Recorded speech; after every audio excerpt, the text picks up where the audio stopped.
Well, hey, everybody, and welcome to the debrief with your friends here at Sandals Church. We've got the PMB here to answer some real answers to tough questions about sex this week. Yes. And I'm really excited because that means we get to have Tammy Brown here with us. Yeah. With me. Not as I'm not the only girl excited. today. Yeah, she's thrilled to be here.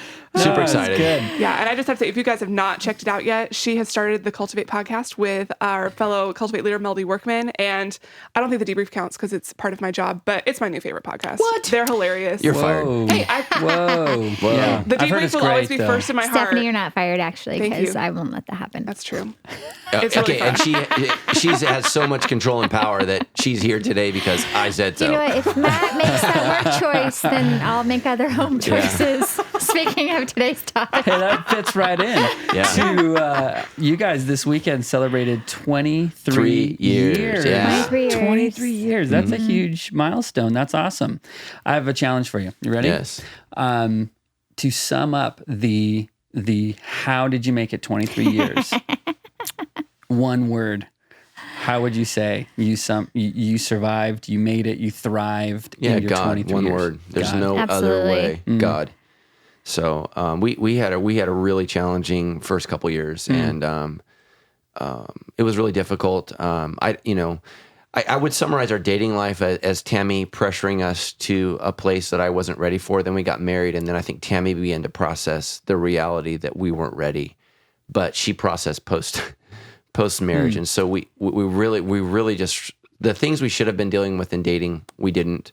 And then we were forced to deal with those things. And a lot of those things were me, but those things were present. And listen to me, single ladies, you're just blind to the things you don't want to see. And that was a big part of my confusion. I'm like, I've always been this way. Well, I miss, how would you say it? I misprioritized things in dating that when I got married, I was like, well, here's the priority and it should have been the priority in dating. Yeah. Now, you mentioned that you felt like you guys got married 2 years Too late. Yeah. This weekend. Do you guys both, do you feel that way as well? What do you I do. think was what made it too late? Because we dated for what, a year and a half? No, almost 2 years. And so then we broke up for the summer. This is right when the point when I really began to deal seriously with God's call in my life and where I felt like God was going to go. So we broke up. I didn't communicate that well. Tammy didn't handle it well. So I communicated it terribly. Tam handled it terribly. And we were apart for the whole summer. 2.5 months. And so a lot of couples can't imagine this, but there's no Facebook, there's no cell phones. Like we were, There's like your Actually landline, broke maybe. yeah, we were If your like, parents aren't using it. Yeah. no connection whatsoever. And I'll never forget, it was Sunday morning at the church that I was working at, and I had taken Tammy's picture and I had put it in my drawer face down at the bottom of all my stuff. And We I was, laugh about that now. and I was going through it, and I put it out on my desk, and I realized I really love this girl. Like I really love her and want a relationship with her. And what we should have done is come back and figured out a way to immediately get married. Because we didn't do things God's way. We had been intimate, and that was part of the reason why I broke up. I was like, look, we cannot keep saying we love Jesus and stumbling. And, we'd have seasons where we did well. We had seasons where we failed. And so what we really should have done is thrown ourselves wholeheartedly into emotional healing and spiritual union. Like, okay, how do we connect? And I just wasn't mature enough for that. We had an interesting dynamic in our dating relationship. I had 2 catastrophic knee injuries. And, back then there was no psychology of sports injuries or what it does to I literally went from being, this sounds arrogant, but I went from being the most athletic person I knew to my mom is giving me a bath because I can't sponge bath because I cannot. Thank you for that detail. Yeah. Sorry, Mom. Love you. I cannot bathe myself. Wow. So Tammy is getting this boy who loves athleticism, who's no longer athletic and is just in this deep depression. And so she got the worst of me, and it took me, I would say, it took me 10 years to heal emotionally from my injuries. And so what happens, right, is you get selfish, you get self-absorbed. I'm not available for Tammy. She doesn't understand. She's creating excuses. And so then we get married, we have a kid, and she's like, oh my gosh, what's going on? And so I just think when you know this is the person, you know, and I knew you're ready to have sex, and sex before marriage divides you. Yeah. Sex after marriage unites you. And so what happened when we failed sexually periodically during that time is we were dividing us, and we weren't united, and we weren't doing what God called us to do. And it pins you against each other because God wants to unite you and draw you together. And so now sex is dividing you and pushing you apart. It's pushing you apart from God. It's pushing you apart from your own calling. It's pushing you apart from each other. And how sad is that for our single people? The very thing that you think and you believe is creating intimacy is actually killing it. Yeah. And that's what we were doing. Well, and that's what was so miserable those first years of marriage for us was, I was like Christian school kid. When sex was like the worst thing you could do on the planet, which I disagree with. I think mean-spiritedness is one of the worst things you can do. But so then we get married. I felt this, and when he said it, pressuring, because I was like, we've been somewhere physically, now we need to be there relationally. When he wasn't, the pressuring went differently on each side. I pressured for relational things. He pressured in the beginning, farther than I was ready. But then we get married, and I'm like, we're just married because we had sex, and because it messes with Christian kids, And so it took me a long time. Every time we argued, that's where I went in my mind. Well, would you have even married me? Would I have even married you? Like, it really was an entrapment for us later. And I've seen that happen to so many people now, throughout the years of the same kind of thing, which, it's just that whole idea that casual sex doesn't matter. It does. Like, it messes with you, and it messes with you later, even though you think it won't, it will. Yeah, we were talking, you asked about small group. We were discussing small group. And for everybody that's not in a small group, stop robbing yourself and get in one. And so we were in a small group last night. We were talking about, the question of what does the world say about sex? And one of our group members said so profoundly, the world says it's free and without consequence. Yeah. And the reality is neither of those things are true. Like, we don't see, MTV has tried it. You like to watch that show that drives me crazy, the teenagers Teen that are Teen Mom. I can't stand it. Just outed you, right? But Dude, I love Teen Mom. but at least you're looking at, okay, here's what life really looks like when you're 16. That is what I love about it is it's not glamorized. Showing how hard it is later when they're like not just two young teenagers thinking how fun it will be. It's like, you never show up for work. You can't keep a job. We can't pay our bill. Like, everything's hard and it never works out. Like, when my girls were teenagers, I'm like, get in here and watch Teen Mom with me. This is what you like. It's true that it does give it an accurate depiction, not the glamorized. It does. Oh, it's so romantic. So for me, it's like watching these case studies, and like some of the moms doing really well, some still reeling because it's like 8 years in. So Yeah. Well, if you guys are ready to dive into the questions, Yes. I think our first one's actually from a teenager. Do you want to take it? Oh, thank you. Yeah, it's very good. I'm so excited to have you guys here to give your thoughts and perspectives on this, because there's some great questions you guys sent in. So here's the first one. It says it's from Anonymous, which I would say a good portion of our questions today. All my answers are also anonymous. Yes, That's I have this friend. Yeah, who would say, Answering if you for could a tell me a friend. friend, which is great. We're glad we got these questions. It says, I'm a senior in high school, and a question that me and my friends often are unsure about is how far is too far in a high school dating relationship. We know and are aware that sex does not honor God, but there are so many gray areas of which what is okay in a relationship and when we're striving to honor God. Yeah, so okay, Where would you go with that? Well, Where do you start? I'm almost 50, and so if I could go back and talk to myself, and I would do as little as possible. I think the question we're asking is how close to the line before I sin? Yeah. And the question we need to ask is how do I stay close to God in my dating? So the actual question is you're heading the wrong way. So why do we make out? Making out gets us turned on. Groping gets us turned on. Yeah. I even had this question in the lobby this week. A guy asked me. He said, "Is oral sex sex?" I said, "Yes."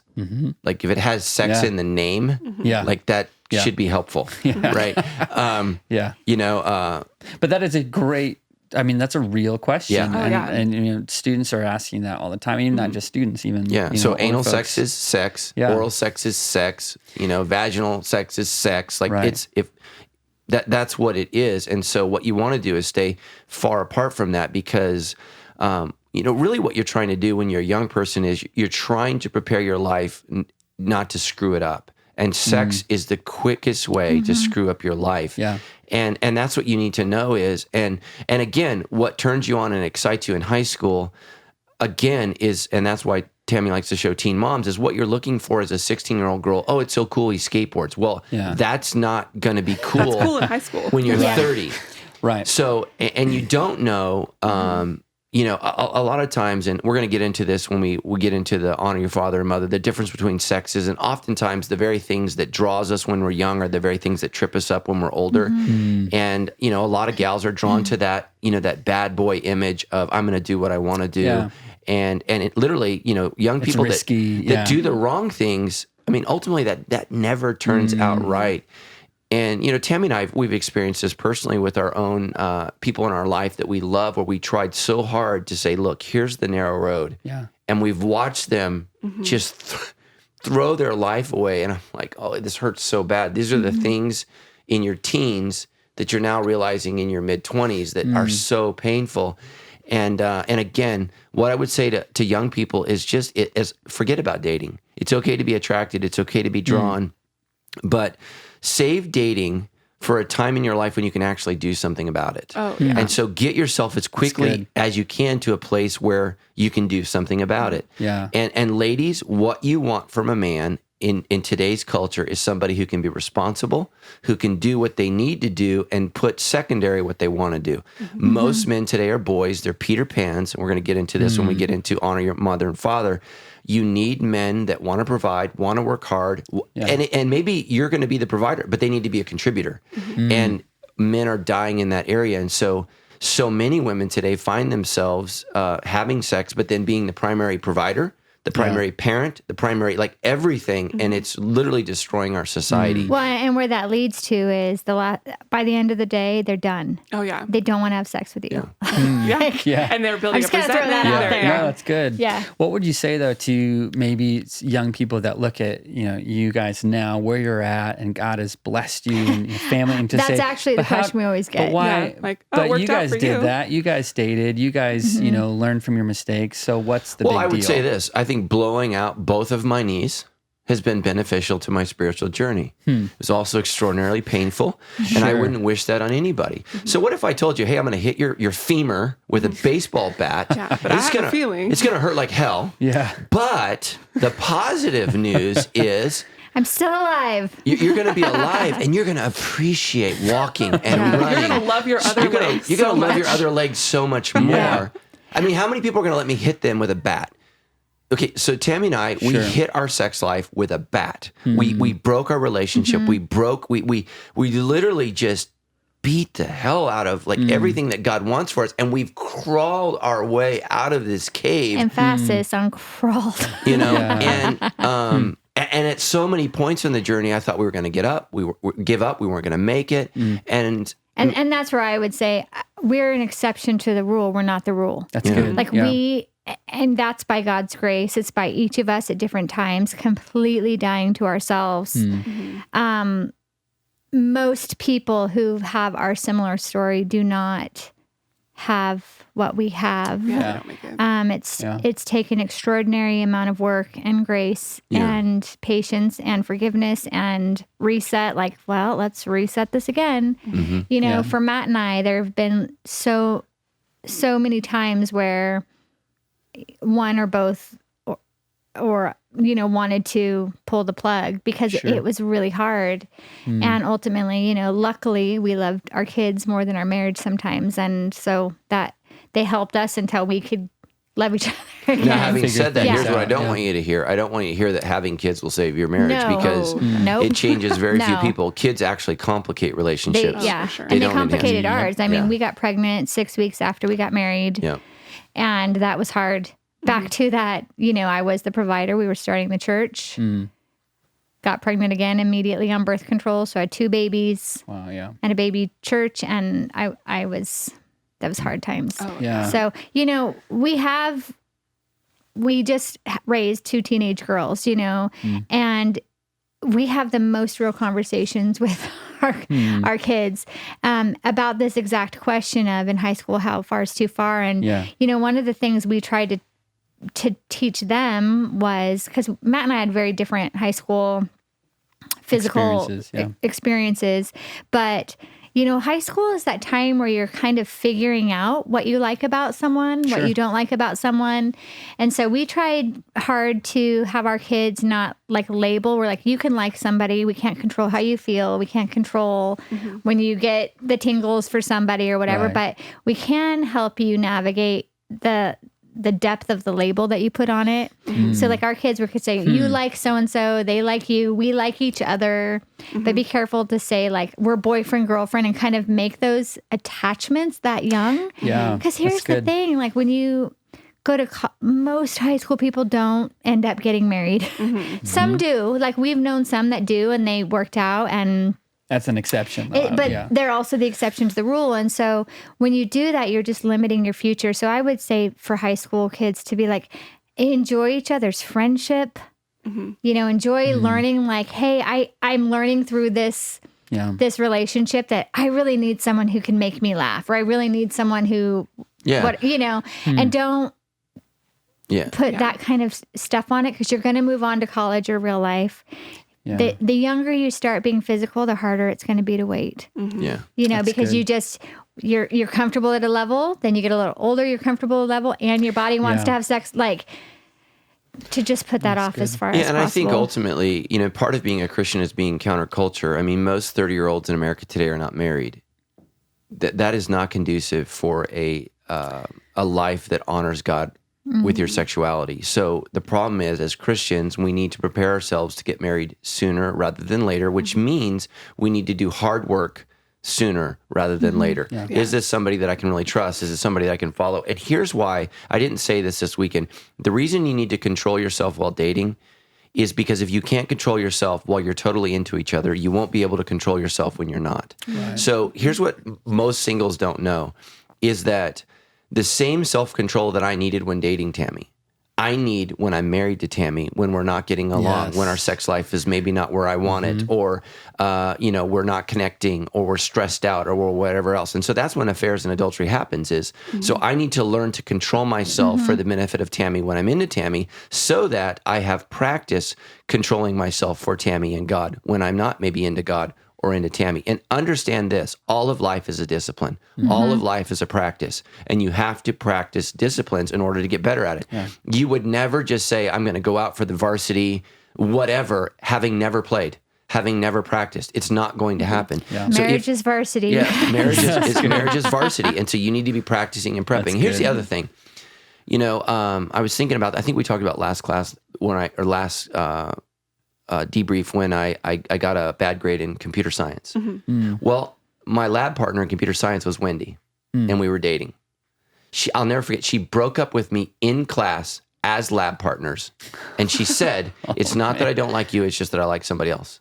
Well, guess what I missed that day? Everything that we were taught.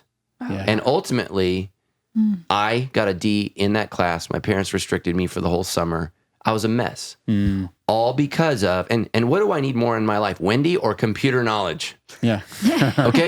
But as a 16-year-old, I thought Wendy was the most important thing. Yeah. And unfortunately, I missed out, lost my whole summer because I was on restriction because like there was all of this effect. And that's what happens when we give our hearts to a person, listen to me, teenagers, to a person who was 8 years old like a week ago. Yeah. Okay? And I want you to think about this, teenagers. I want you to think about the music you were into in 5th grade. You think it's dumb.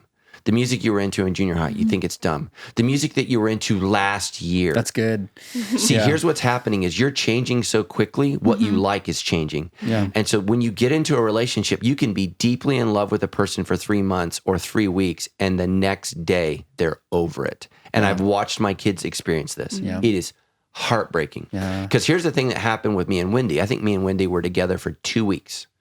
Well, what I had decided over a period of 2 weeks was, I really like this girl. Here's what she decided over a period of 2 weeks. I really like somebody else. So her loss. Yeah. So I was devastated and didn't do well. And so much of my struggle in school was girls. Yeah. And I think a lot of boys and a lot of girls, so much of their issue is sexual attraction. And much of this, hey, let's put boys and girls together in school has been a disaster in our culture. You know, whoever's idea that was, let's dig them up from the grave and kick them. So I'm kidding. I'm just saying when you have newly sexualized little people, Yeah. right? Yeah, that's what I mean, or not little. Little person is a little person, but new. But you're new at being a person. Yeah. You're relative. Like you just learned to talk like a couple years ago. Yeah. You're not ready for this pressure, and it's a lot of pressure. You know, as an adult male, I'm 47 years old. I have to learn how to interact and act. And you know, Stephanie and I have gone through the awkward. You know, like how do we? Like you're a woman, I'm a man. How do we connect in a non-sexualized? It's weird, and we have to have these weird conversations. I'm married to a woman. How do we interact in a sexualized context? Yeah. Okay, this is weird because we're really, really different. Yeah. And I'm 47. If you're 17, I got 30 years on you, Right. and I'm telling you, it's hard. It's difficult. That's good. So Yeah. Yeah, that's really I don't think good. we've answered a question. No, we have. Yeah, No. I think the answer That's good. is as little as possible. Yeah. Yeah. And to think bigger for your life. That's what I try to tell my teenagers good. is you need to think like you can't have head down. You need to be looking bigger and broader for your life. And because who's here today will be gone tomorrow. I mean, I don't even talk to anybody really from high school anymore. Even really from college. Yeah. Yeah. And, you know, like enjoy it. But what you're really learning at that age is about yourself, about compatibility. Don't bring that physical in. Yeah. Yeah. And listen to me, you know, people little will as come and go possible. from your life. God alone remains.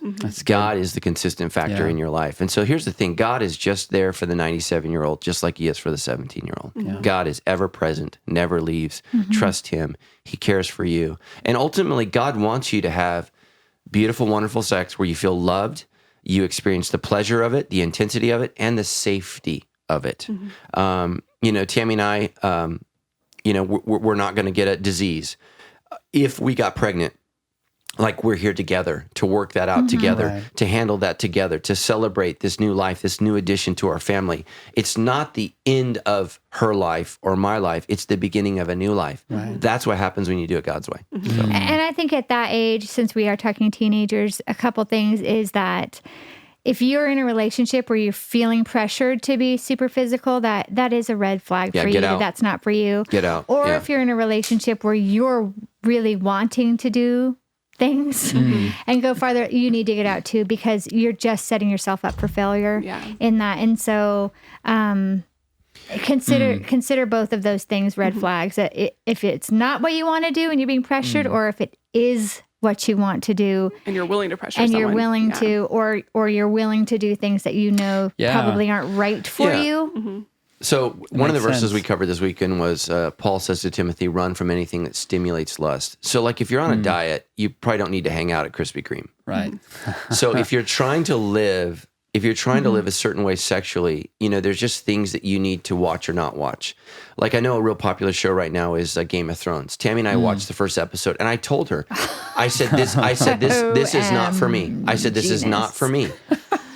You know, I said, and then you know somebody showed me how you could watch it on VidAngel. So we downloaded VidAngel, gets and rid of the nudity it and edits sex. all the It's nudity. Like a 10-minute it makes it a episode. little choppy, You get but through you it. get the point. A little choppy. Yeah. Yeah. So, but, you know, anybody out there that's watching that, let me just tell you, as your pastor and spiritual leader, if I watch two people naked pretending to have sex, there's a good chance I'm going to be aroused. Maybe not. There's a really good chance. Pretty high Just like when you walk, if probability, you know, if you haven't had lunch and you walk into a burger place. Yeah. Well, okay, but I would say for most people, they don't even consider that porn. They're like, that's We fine. know some people, they're like, you know, Yeah. So I need okay. to shut So up right now. like for example, you know, where I used to go to a beach as a young man, and where I act like I've been surfing lately, but let's all pretend I've been surfing lately. I don't go to the beaches and surf where women lie out in their bikinis. Yeah. Like that's like underwear. Why would I want to stare at, you know, women in their underwear? Why would so I don't go there. I don't go to the places where, you know, these things happen. I need to run from things that stimulate me. Which on the Cultivate podcast, unintentional plug. Yeah. Hey, this isn't your show. That was one of the, everybody tune in. That was one of the questions, though, was for women dealing with that. Mm-hmm. And I would even say women and teenage girls of, we look at sex differently or get excited for different things. Yeah. Mm-hmm. But even for young girls, like some of the shows, like I watched, 13 Reasons Why, because everyone my son wanted to watch it when he was 12. And I'm like, well, let me watch it first. I don't know what it is. I knew it was about suicide, but they make it seem in that show like every kid everywhere is having sex and doing drugs and drinking. And And just so you know, young people, the statistics of teenagers having sex has gone down every decade since 1970. really? Yes. Interesting. Well, right? No. Okay, and again, But that's why everyone facts thinks are and so tells important. you- Right. Yeah. No, because there is more information out there, and less people are engaging it, because I think most people are aware of the dangers, whereas I think there was a little naivete in the 70s, right at the beginning of the sexual revolution, Right. and the women's rights movements, and I can be just like a man. Well, again, I always wondered why men were the goal. like I don't know that that's the goal. But Go for ahead. women, you need to be careful what you're watching, Yeah. because if you're watching a show, and teenage girls, if you're watching stuff where that's normal, or it is getting you excited or making you more curious than where you're ready to be in life, you need to Yeah. not be watching it. Like my son had a bunch of friends over and they were trying to pick a movie to watch, and one of the girls was like, I said, well, I was trying to remember this movie they wanted to watch, thinking everyone's at our house. I feel responsible. And I said, I think they allude to sex in it, but don't. And she said, well, can we pick something else then? I was so proud of her in a group of like 10 kids to say like that, because it does matter what you see. Yeah.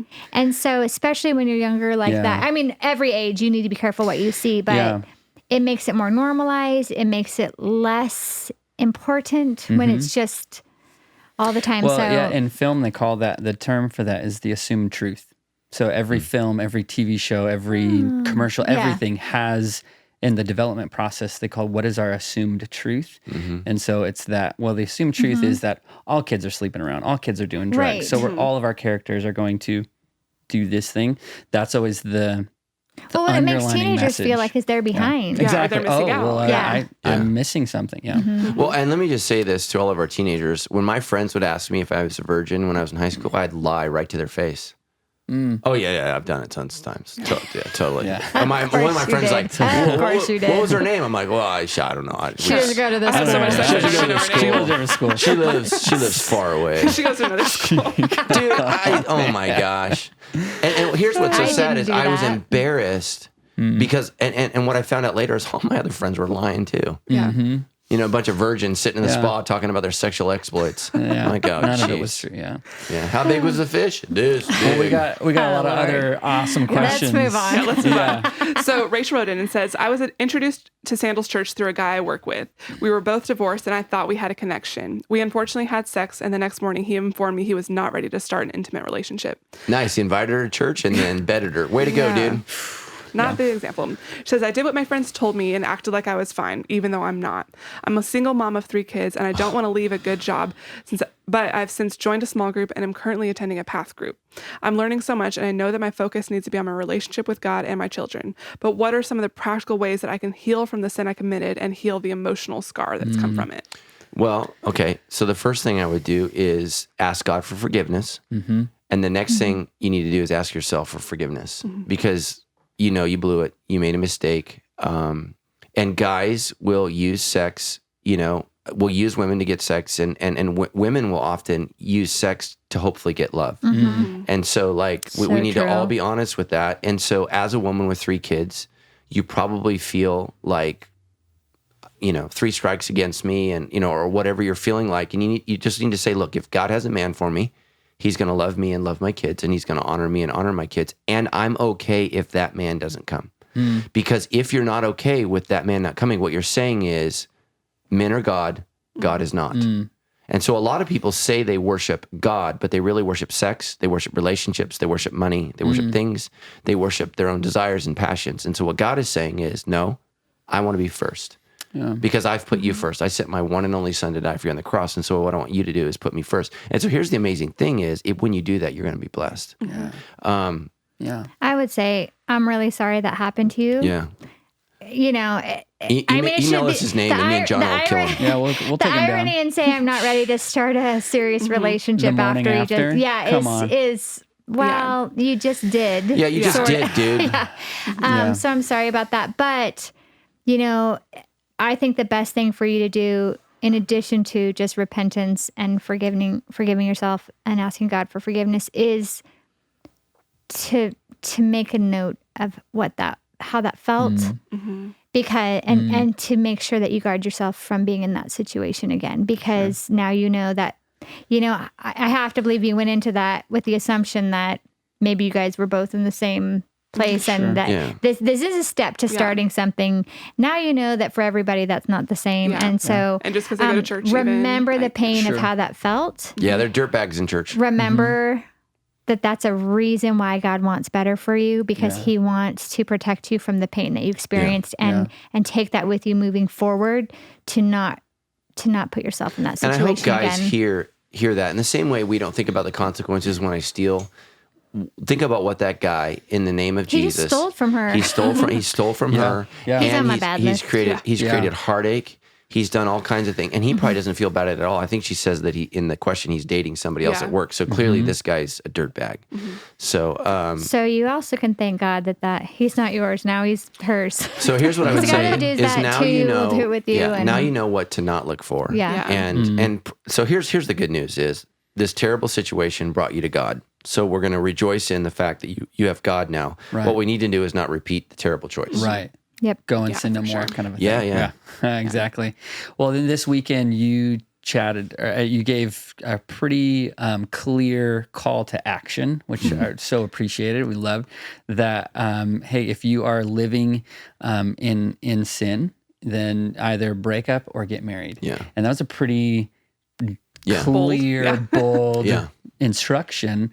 And so I think it's brought out some questions here. Kim wrote in, and she has a very specific scenario that I think speaks right to that. She says, "My boyfriend and I have been together for 4 years. We are both in our 40s. We have grown daughters who are both early college age. His wife passed 5 years ago from ALS, and in order for college to be affordable, we sacrificed getting married so that our kids don't have massive student loans. We both know we are living in sin and frequently bring this up in prayer due to our sex life. I'm in love with him and truly believe God has sent this loving man into my life. When you offered to break up our step, and all I could think of was, I wish we were able to, but we can't sacrifice the opportunity for these girls. I know our burdensome student loan debt and we know we have burdensome student loan debt, and I can't believe I'm not doing the right thing, but wanting to.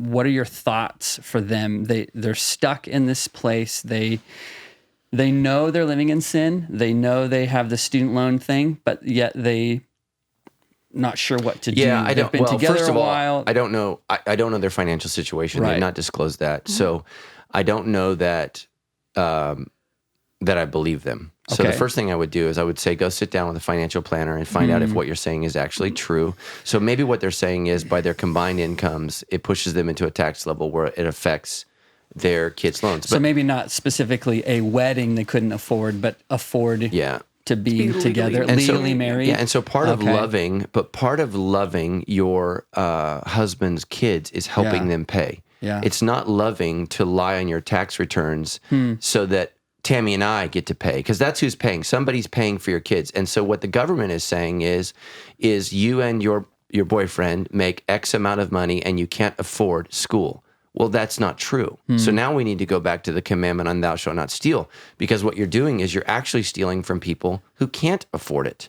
And so the whole idea of the FAFSA is, what is the combined family income, and looking at that. And there's nothing wrong with your kids taking out school loans. There's nothing wrong with that. They have a lifetime to pay that back.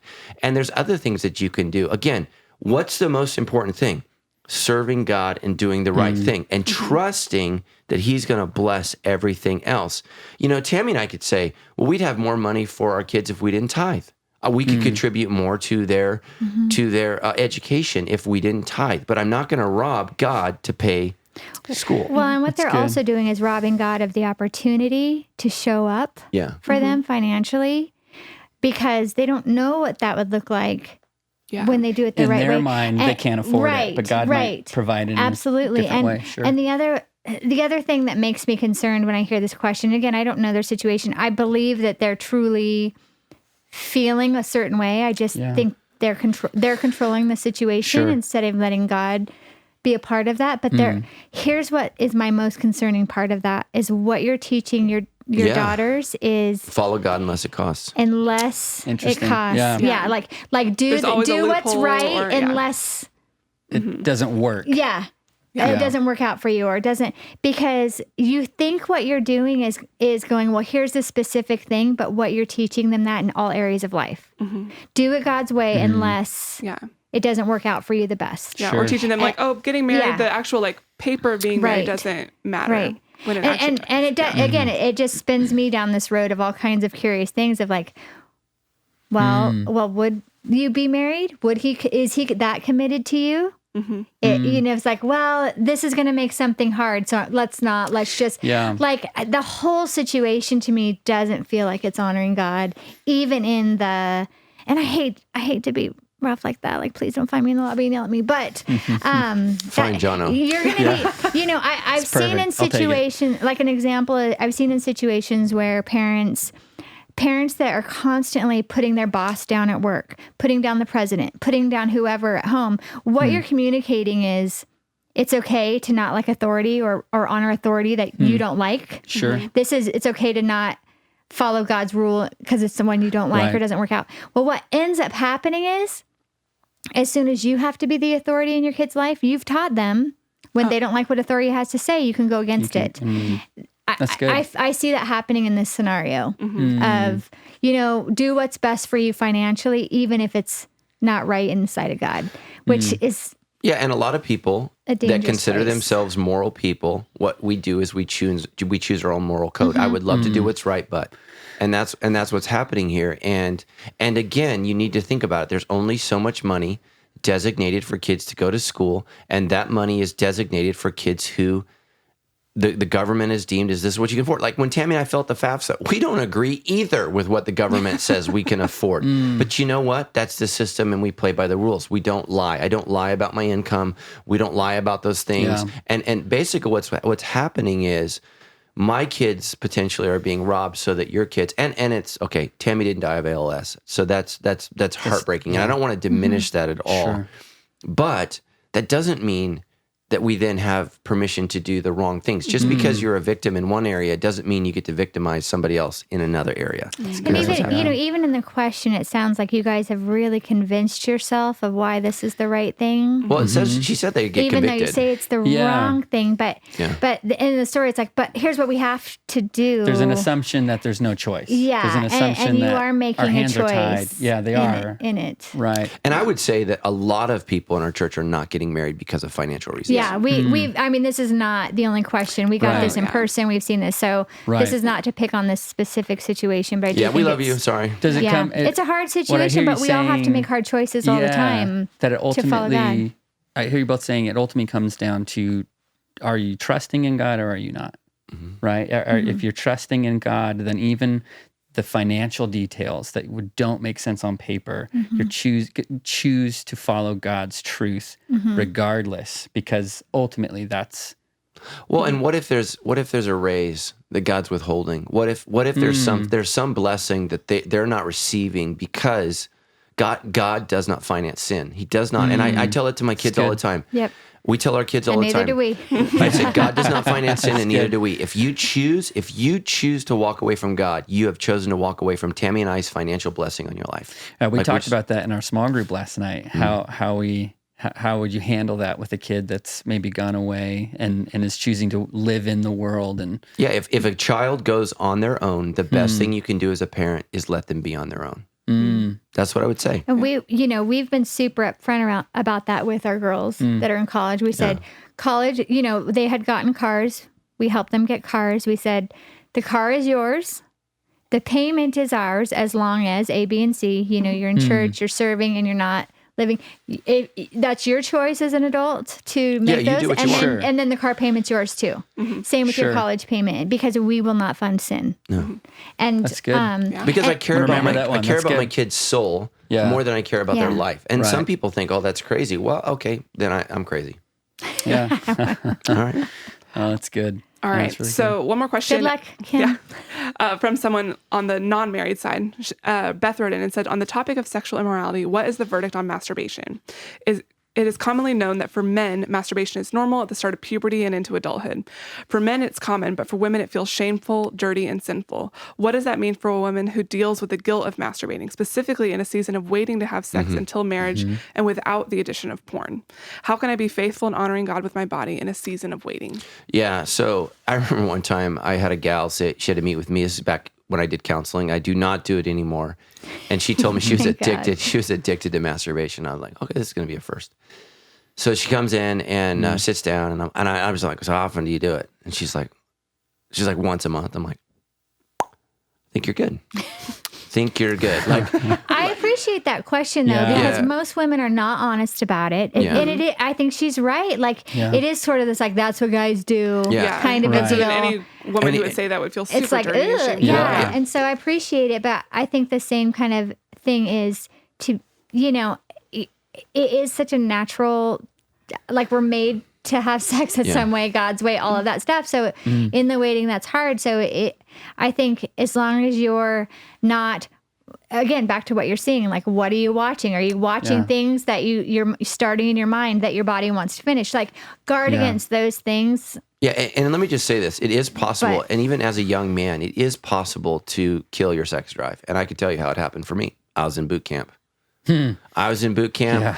I was not sexually aroused for 14 weeks. I mean, Every ounce of energy. is I gone. never ever had an erection. Nothing. I mean, Can you say that on the debrief? yes, We I get can real say here. erection. We get very real. Whoa. Yeah, I'm so over here sipping so my it is tea. possible, and the thing is, what it taught me, what boot camp actually taught me was, hey, I can control this. Something I thought that was This is uncontrollable, the key in Yeah. my life. I can control it, Yeah. and I can begin to manage this. And here's okay, so occasionally I think masturbation is going to happen, and there are just times or situations where it happens.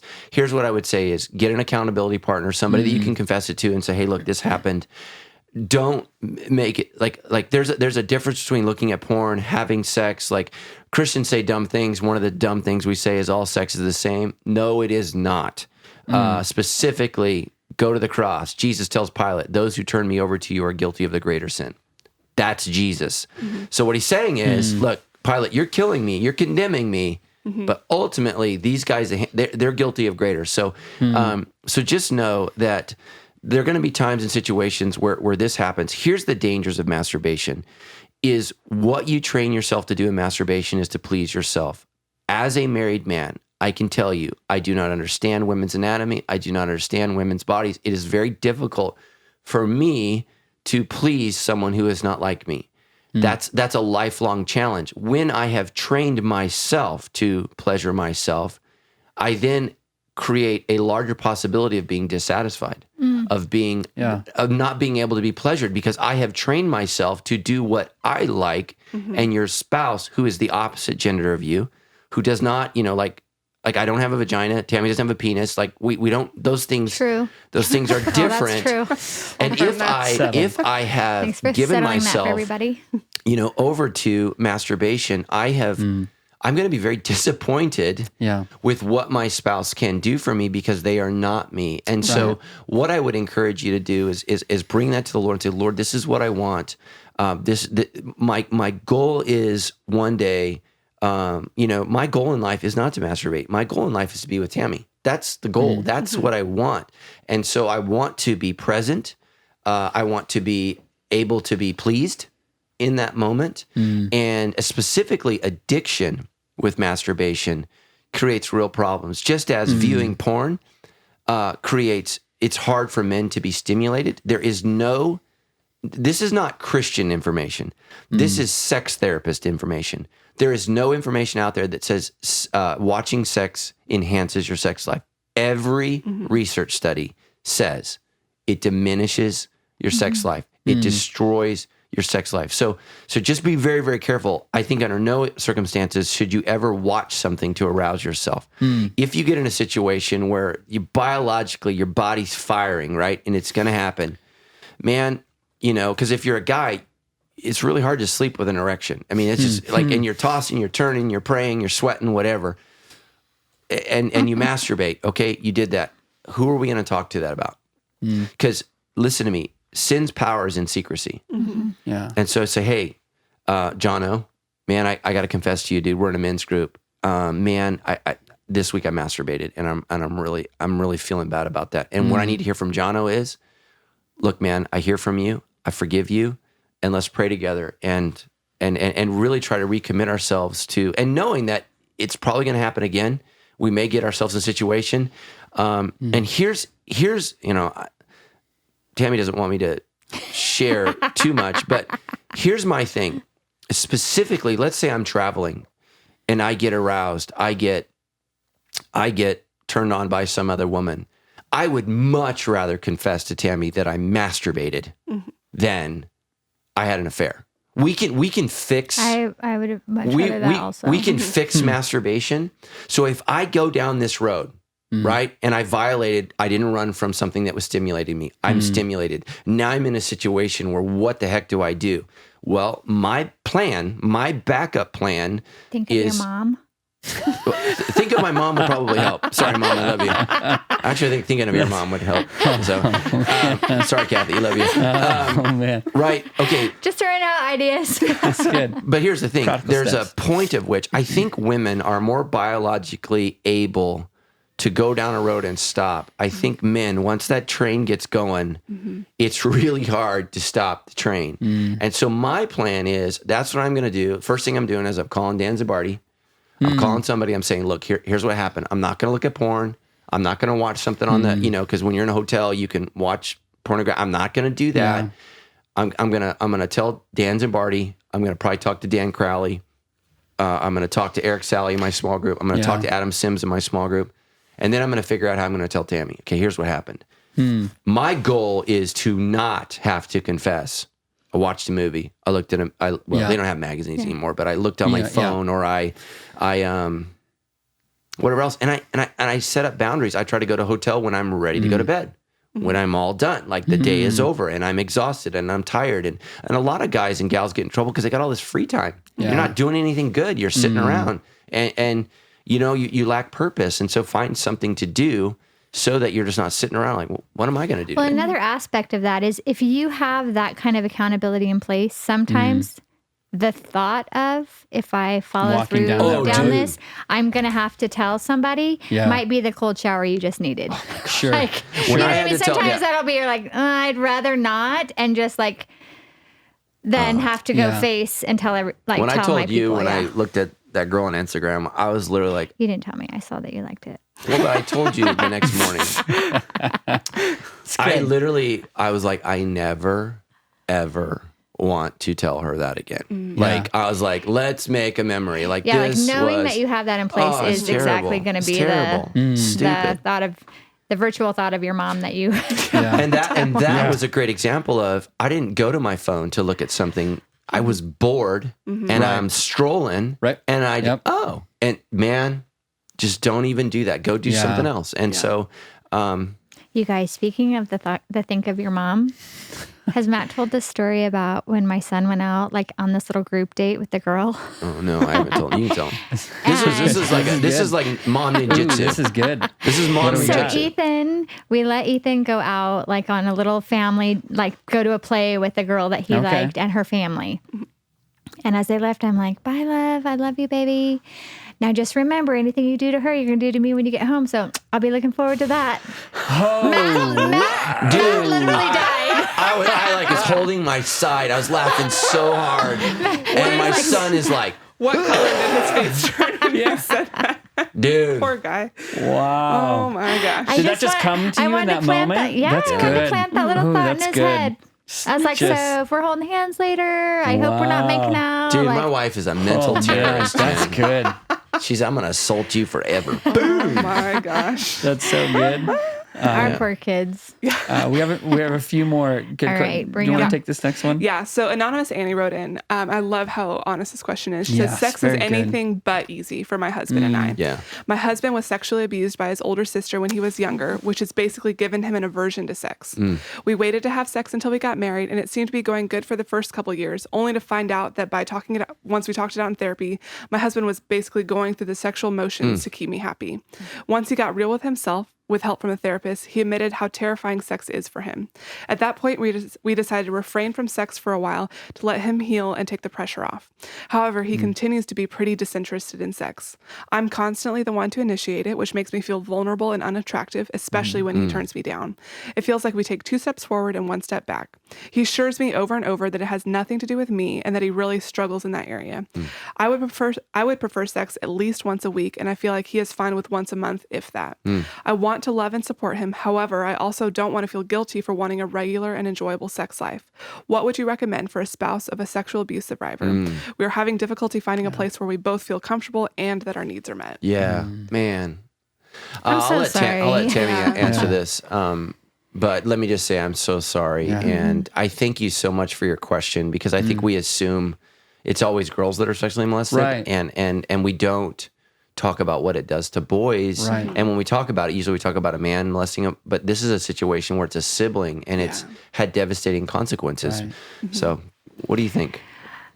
I mean, there's no great answer for that question. That's so deep and real, and that pain is real, and that struggle is real. Yeah. I guess my first thought on that does come from that personal place. I mean, I was sexually abused, and that is a dynamic that I brought into Matt and I's sex life. And there are certain things that I am absolutely like, I can't, don't, because it just triggers that for me. And we've had to be super real about that. Of like, I need you to never, because your first sexual experience was with molestation. It's terrible. And so, and no matter what, that's just like it triggers. You know, I think that then we've had to figure out. I've had to figure out like, okay, I feel safe or comfortable here, but not here, but not here. You know, I think he probably needs to still, maybe talk to somebody about that. Yeah. He needs to. I say he needs to so directly, but my recommendation is that he really come up with, hey, these things, like I had to, you know, like I like these things. I'm okay with these things. These things are more comfortable for me. And you start there for a while until, because, you know, shame and safety and, you know, I hope that he can grow into a place where he can start replacing good experience for the bad. I had to do that. But it is tough. I mean, it just complicates all of it. You have to figure out how to meet in the middle, though. So I appreciate the hard work that you guys are doing, the love and the support that you have for him. It sounds like you're being long suffering. I mean, this is the for better, for worse. You know, this is part of that for worse of like, this might be your story. So find the soft places you can land, for lack of a better way to say that. Find the parts that and start there and be okay with that until that grows, I guess. I don't. Yeah. But you got to be real about what those things are. And again, I mean, part of what I appreciate her is just the honesty of what it feels like to be in a marriage where you're not wanted. And that's that's the heartache. So what I would encourage you guys to do is he needs to get specifically with a sex therapist. I would encourage him to ask specifically about testosterone therapy. He may have low testosterone. Try to up that because, you know, again, and then start making positive memories and examples. And I just think that that's so important for him ultimately to find healing, because he doesn't want what happened to him as a child to imprison him through adulthood. And we want him to be free in that. And just having said that, some men, and I've seen this, have just really low sex drives. So you had abuse on top of that. If that's the case. Sure. Like, and I mean, we talk a lot about homosexual, heterosexual, but there are people who are asexual and they just do not have a sex drive. And we all think, that everybody has a sex drive. No, everybody's an individual.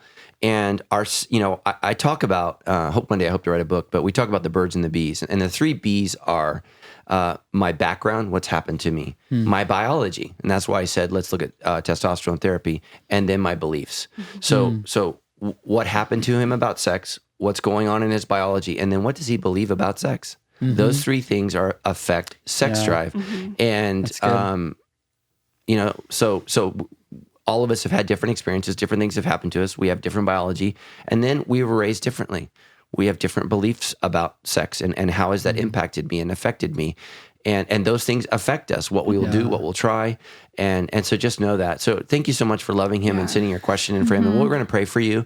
But again, God's will for him is to find as much healing as he possibly can in this life and to please his wife with his body because it's not his own. Yeah. And that's what Paul says. And so ultimately, you need to feel close, you need to feel intimate, and sex is something that you're longing for with him. And my prayer is that he can find a way to long for that with you. And usually it's the opposite. Usually it's the man saying this. Yeah. But like I said in my sermon, I have experienced this exact thing. So yeah. And I would say too, like in that waiting time, like believe him when he says it has nothing to do with you. My husband has a sexual abuse background too. It's different than your husband's, but there are times when mentally he's just not in a good spot, and we have to work through that. And I have to work hard to believe him when he says it's not about me, that he's not rejecting me. He's not attracted to me. He doesn't not want me.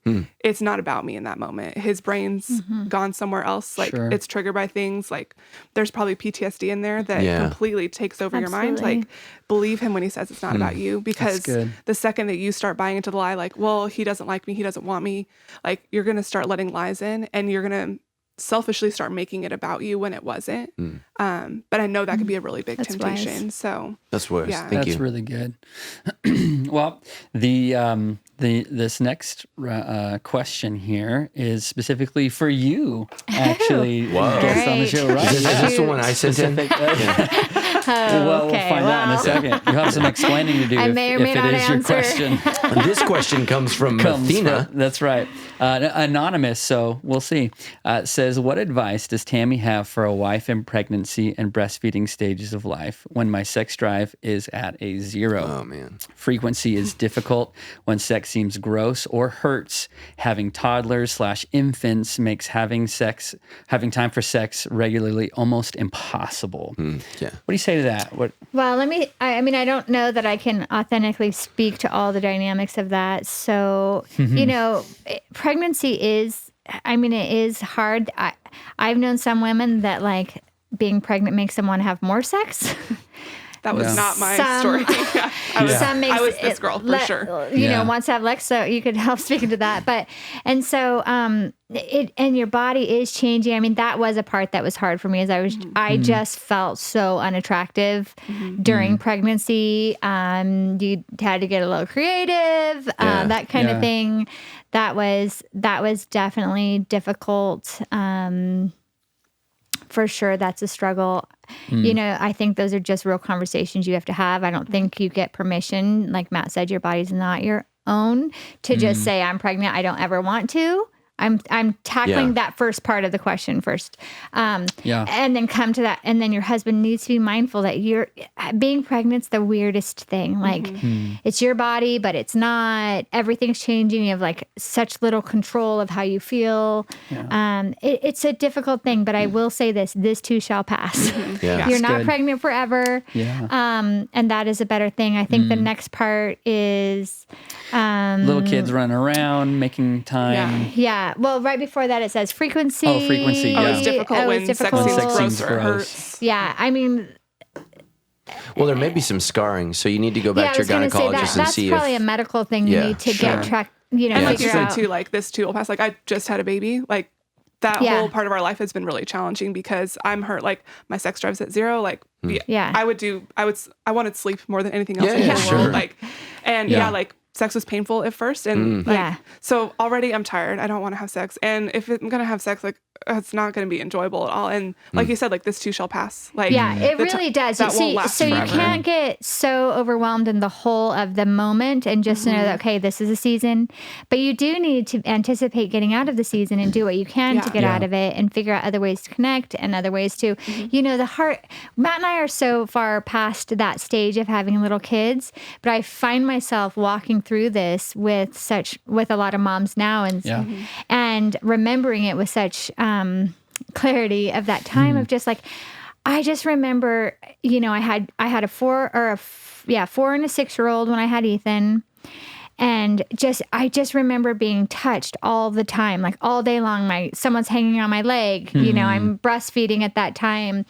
And by the time they were all in bed, I was just like, if I'm touched one more time. Yeah, and then Matt wants to touch me, and I'm like, don't touch me. Yeah. It's like I used all the touch that I have up. That's a hard season, but also that passes. Now, Matt and I had made sure that we had some better boundaries with like not letting our kids sleep in our bed, because then you're literally touched 24/7 if you do that. Yeah. And some people are like, that's so hard, or it is hard. Get them out of your bed. It was funny. Like the girls, I was like super hard and fast about like, you don't come into our bed. Like I needed time not being touched. What was funny was when we had Ethan is that the girls were older. So he'd come in our room, you'd hear his little foot, and I'd be like, no. He'd run and get in bed with his sisters. I'm like, I don't even care. Like, I'm not being touched, and that's fine. But if you use all your touch up on your kids, you have none for your husband. And so it is your responsibility to make sure that you're reserving some for your husband to the best that you can. Yeah. But it is a hard season, but it's just that. It's just a season. And talk about it. Make sure you're talking about it with your husband and That's saying, good. look, I can't wait till I want you again and I want to be with you again. Reassure him, because it's a lot of times we talk about just the mom because of all the changes she's got through. But as the guy, you have this woman that wanted nothing but you. And now all of a sudden, right, it's different. You're like fourth bottom of the priority. totem pole. Yeah, Yeah, totally. you're like, whoa, what happened? And so you're vulnerable, right? Your marriage is vulnerable. And again, that's where self-control comes in again. Right. And guys, you need to know this. I mean, there's a period of time after a woman has a baby where there should not have sex. The vagina's healing. You just need to be prepared Sometimes for that. more damage than Yeah, others. I mean, You yeah. gotta, and then there's the exhaustion. Oh, yeah. There's the figuring out. Like I had the hardest time with our third one, like breastfeeding, and I had like all kinds of infection, and so I was like, I need no one to be in a 3-foot radius of me because it hurts me to feel the air pass by me. Yeah. So, but it's a season. The thing about I think it says frequency is difficult.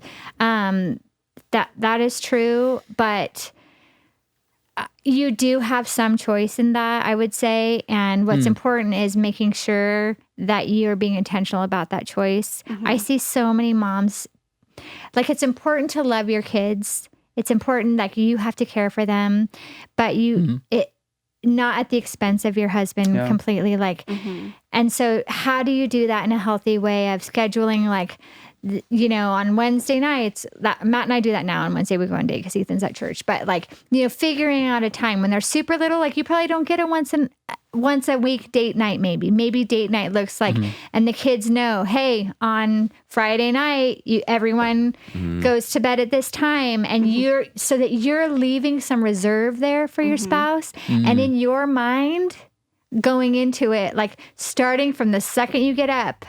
Tonight it's happening. Yeah. And you're working your mind up all day long. I just saw this study on the Today Show. I don't have the stats. I meant to look it up, but it talked about couples who schedule sex actually say that they have a better sex life than couples that don't. And they had all these stats for it, but it is because in your mind, and I'm not about, scheduling it. I'm not like, it's Tuesday. But when you know in your mind there's an intention. Well, you're aligning your intentions with it. Yeah. And so I think that is important to say, like, this is a priority in my life. And like other things, if you don't plan it, it's probably not going to happen. Well, and like you said, being intentional, loving your kids is all consuming and it's never ending. And so one of the ways, I like what you said there, being intentional and saying, I actually am going to love my kids in the way of putting up a line. No, okay, we're gonna. Well, and you know what's interesting? We celebrated 23 years this week. Right. Our two oldest this week sent us in our family group chat.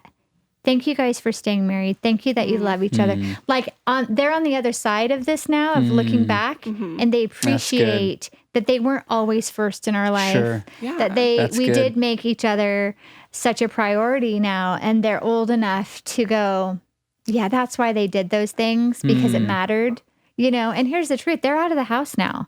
Like parents who the world and moms who like everything is the kids at the expense of the husband. Well, your kids leave. Two of our kids have left. Yeah. And, you know, if we don't have something between the two of us, that's a really hard place to be. And you're making that investment now into it. And you're showing your kids how to do that. Yeah. You know, we're having very grown up conversations with our girls now as they're like dating and thinking about what does it look like to get married. And, you know, they have something to look back on to try to help them do that in healthier ways. And guys, you know, I mean, during that season, and I, you know, I was clueless like most guys when we got married, and Were you? Yeah. No? And so, like on Valentine's Day one year, I surprised Tammy, and I had rose petals that went up to the bedroom. So we had a staircase, and there was rose petals all the way up to the bedroom. And I remember as she was walking up the stairs, she rolled her eyes, because what she's thinking is it's Valentine's Day. He just wants sex. So I did rose petals up to the bedroom. Is this for me? And then she got up there. Who is this for? Yeah. And I had a hot bath poured, and I think I had a glass of wine, and then I had a message in a bottle, and then I left. I took the kids and left. The I took three the kids. little kids. So I left, and so she was like, They got home. I'm like, I've never been so turned on in my life. yeah. So we did. We had great sex later that night. But what it was saying is I value you as my love, and we'd been having issues with intimacy because, you know, the kids are terrible. When you say intimacy. Intimacy. Yeah. So it's just tough, you know. During that time. So right, there's stages of life. So Tammy's dad had died. Her mom was dating. That was a challenge for us. We had our third kid. The church was growing, and I was having all kinds of conflict with our staff. So like at that period of time, we had 7 people on staff. At that period, none of them are with us anymore. Wow. Yeah. And I'm the only one left. And what's hilarious is I'm the one I asked God to take. I'm like, God, take me out. Get me out of here. Get me out of here. Sandals is not for me.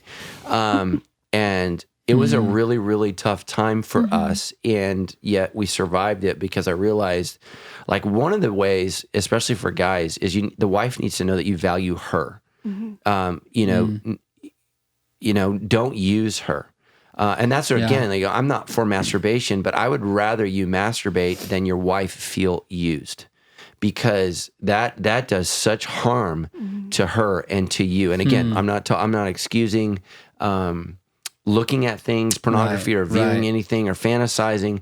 I'm just literally talking about you need to put your wife's needs first. And if she's exhausted and she's tired and she's not interested, and that train is going, look, love your wife, and say, and at some point you need to talk about that, because you don't want to have secrets. Yeah. Well, and here's I'm sorry, No, I didn't go cut ahead. you off, but like ways to get to where you want to go are help clean up the kitchen, get it done in half the time so that she's not exhausted. Help, because there were seasons in our marriage, and Matt knows this, and we've walked with so many people where I felt like I had 4 kids. I'm like, I'm also cleaning up all of your laundry all over the floor. I'm also doing all of everyone left the kitchen. I cooked, I'm clean. Okay. And I'm doing, you know, so like the more that Matt has in the last 10 years of our marriage, you know, like I'll do the dishes, all whatever.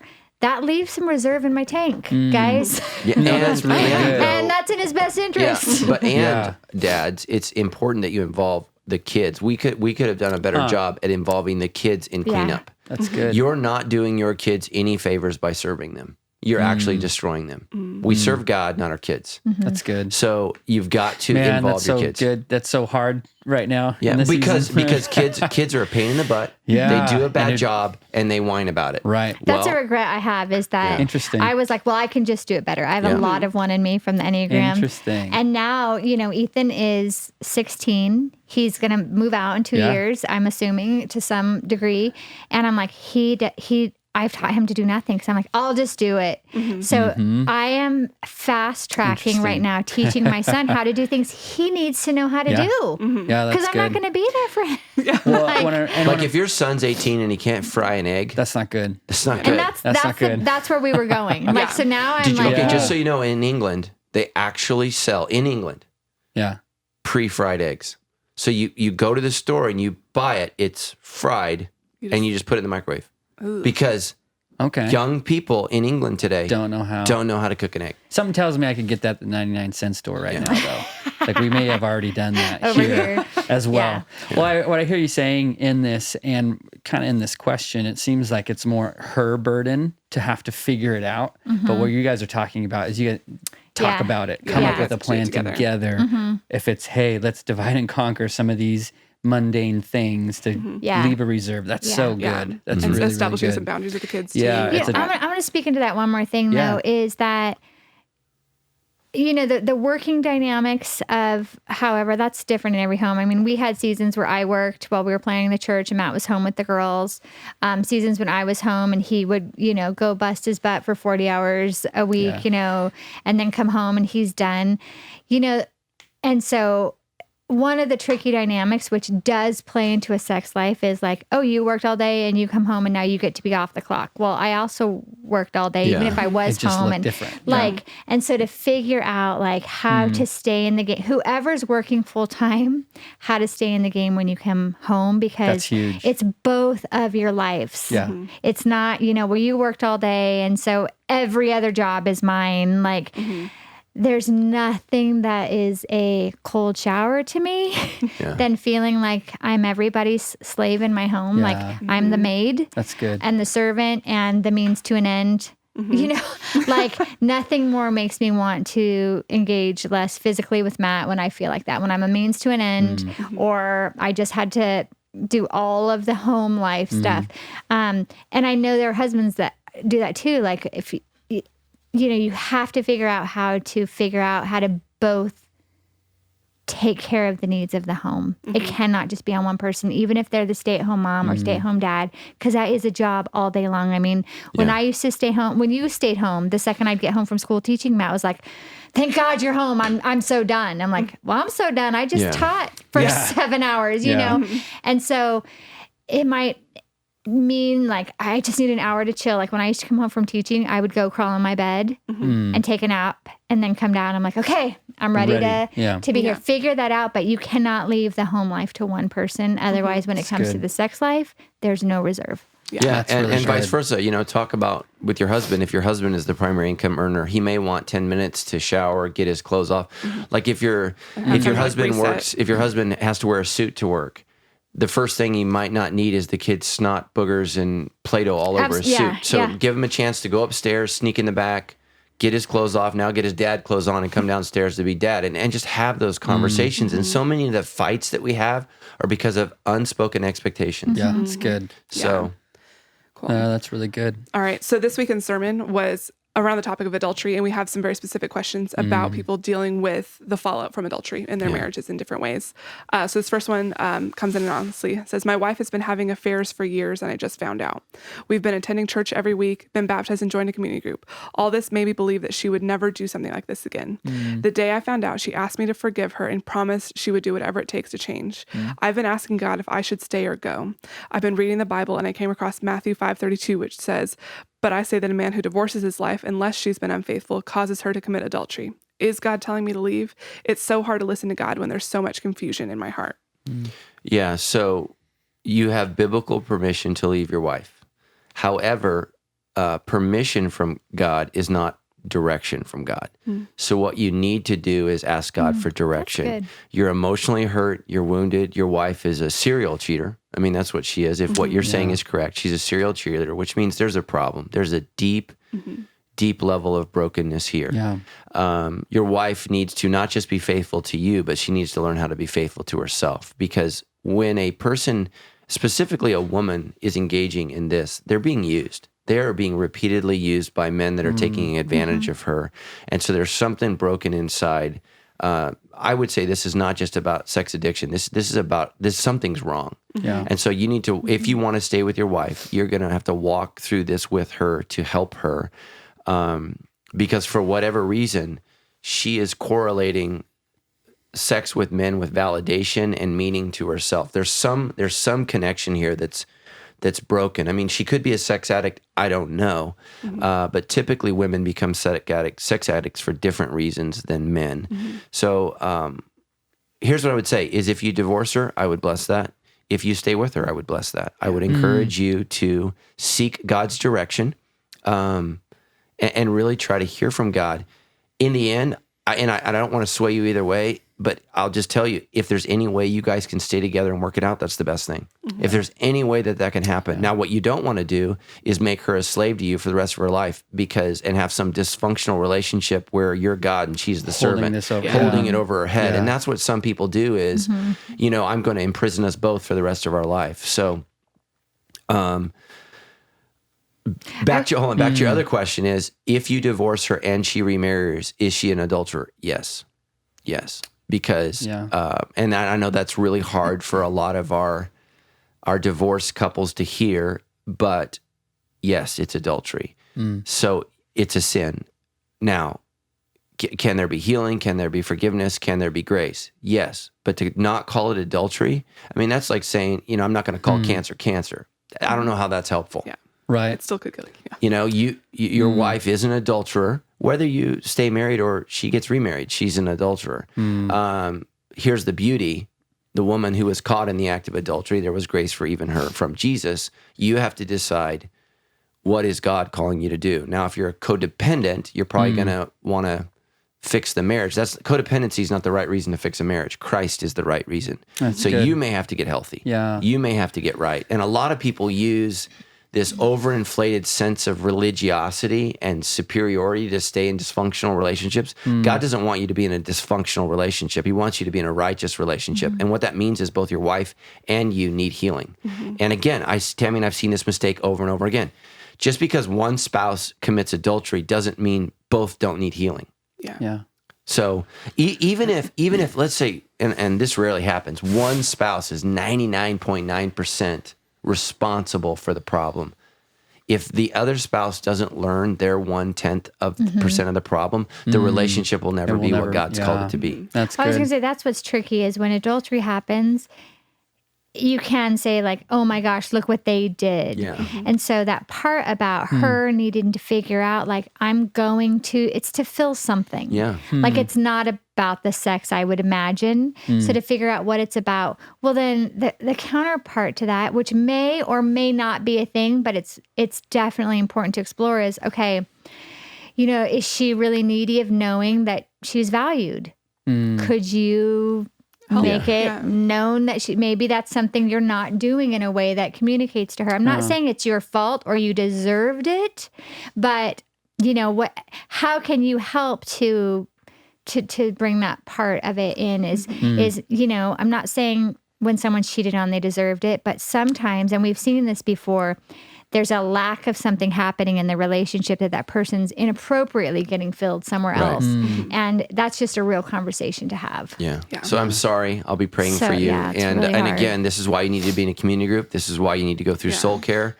You need to hear from God. And have hope. I mean, this is what Matt and I could both attest to, that we have seen situations like this, even much worse, where God can redeem and do amazing things in a marriage if there's choice to do the hard work, choice to have the hard conversations, choice to receive the hard feedback. That's good. And choice to forgive, because forgiving is hard, and to move on and say, I've forgiven you. We don't look back, we move on.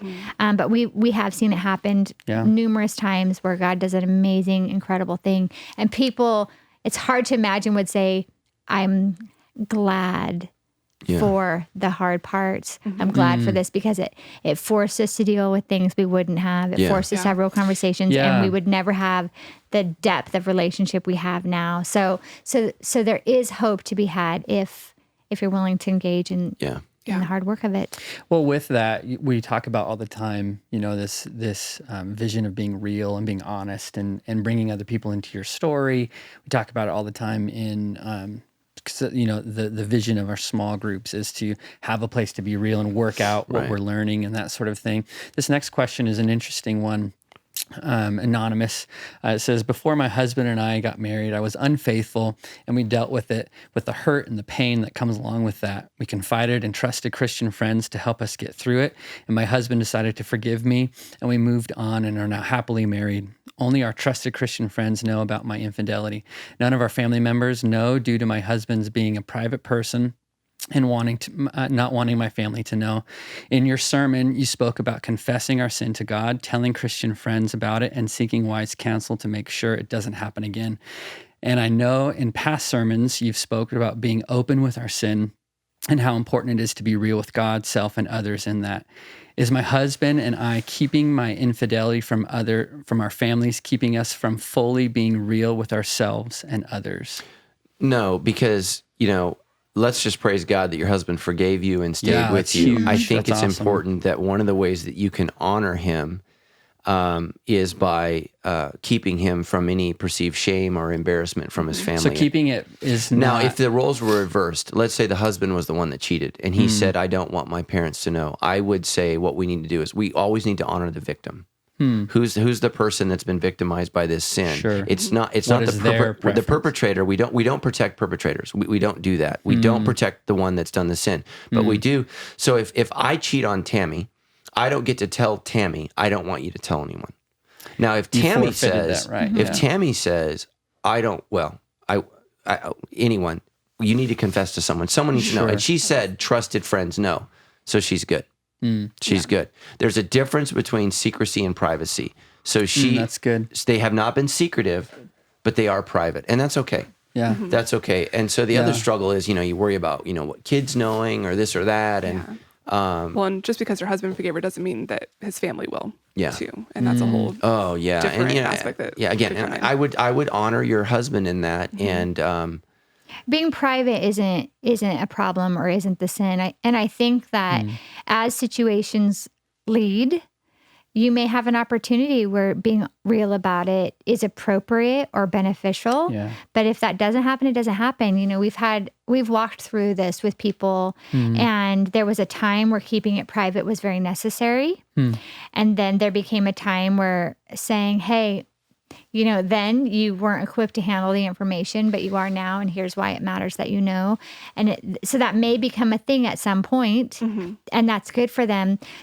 The thing that they're always going to navigate together is if they're feeling scared of their family finding out, then to ask themselves, okay, is that keeping us trapped?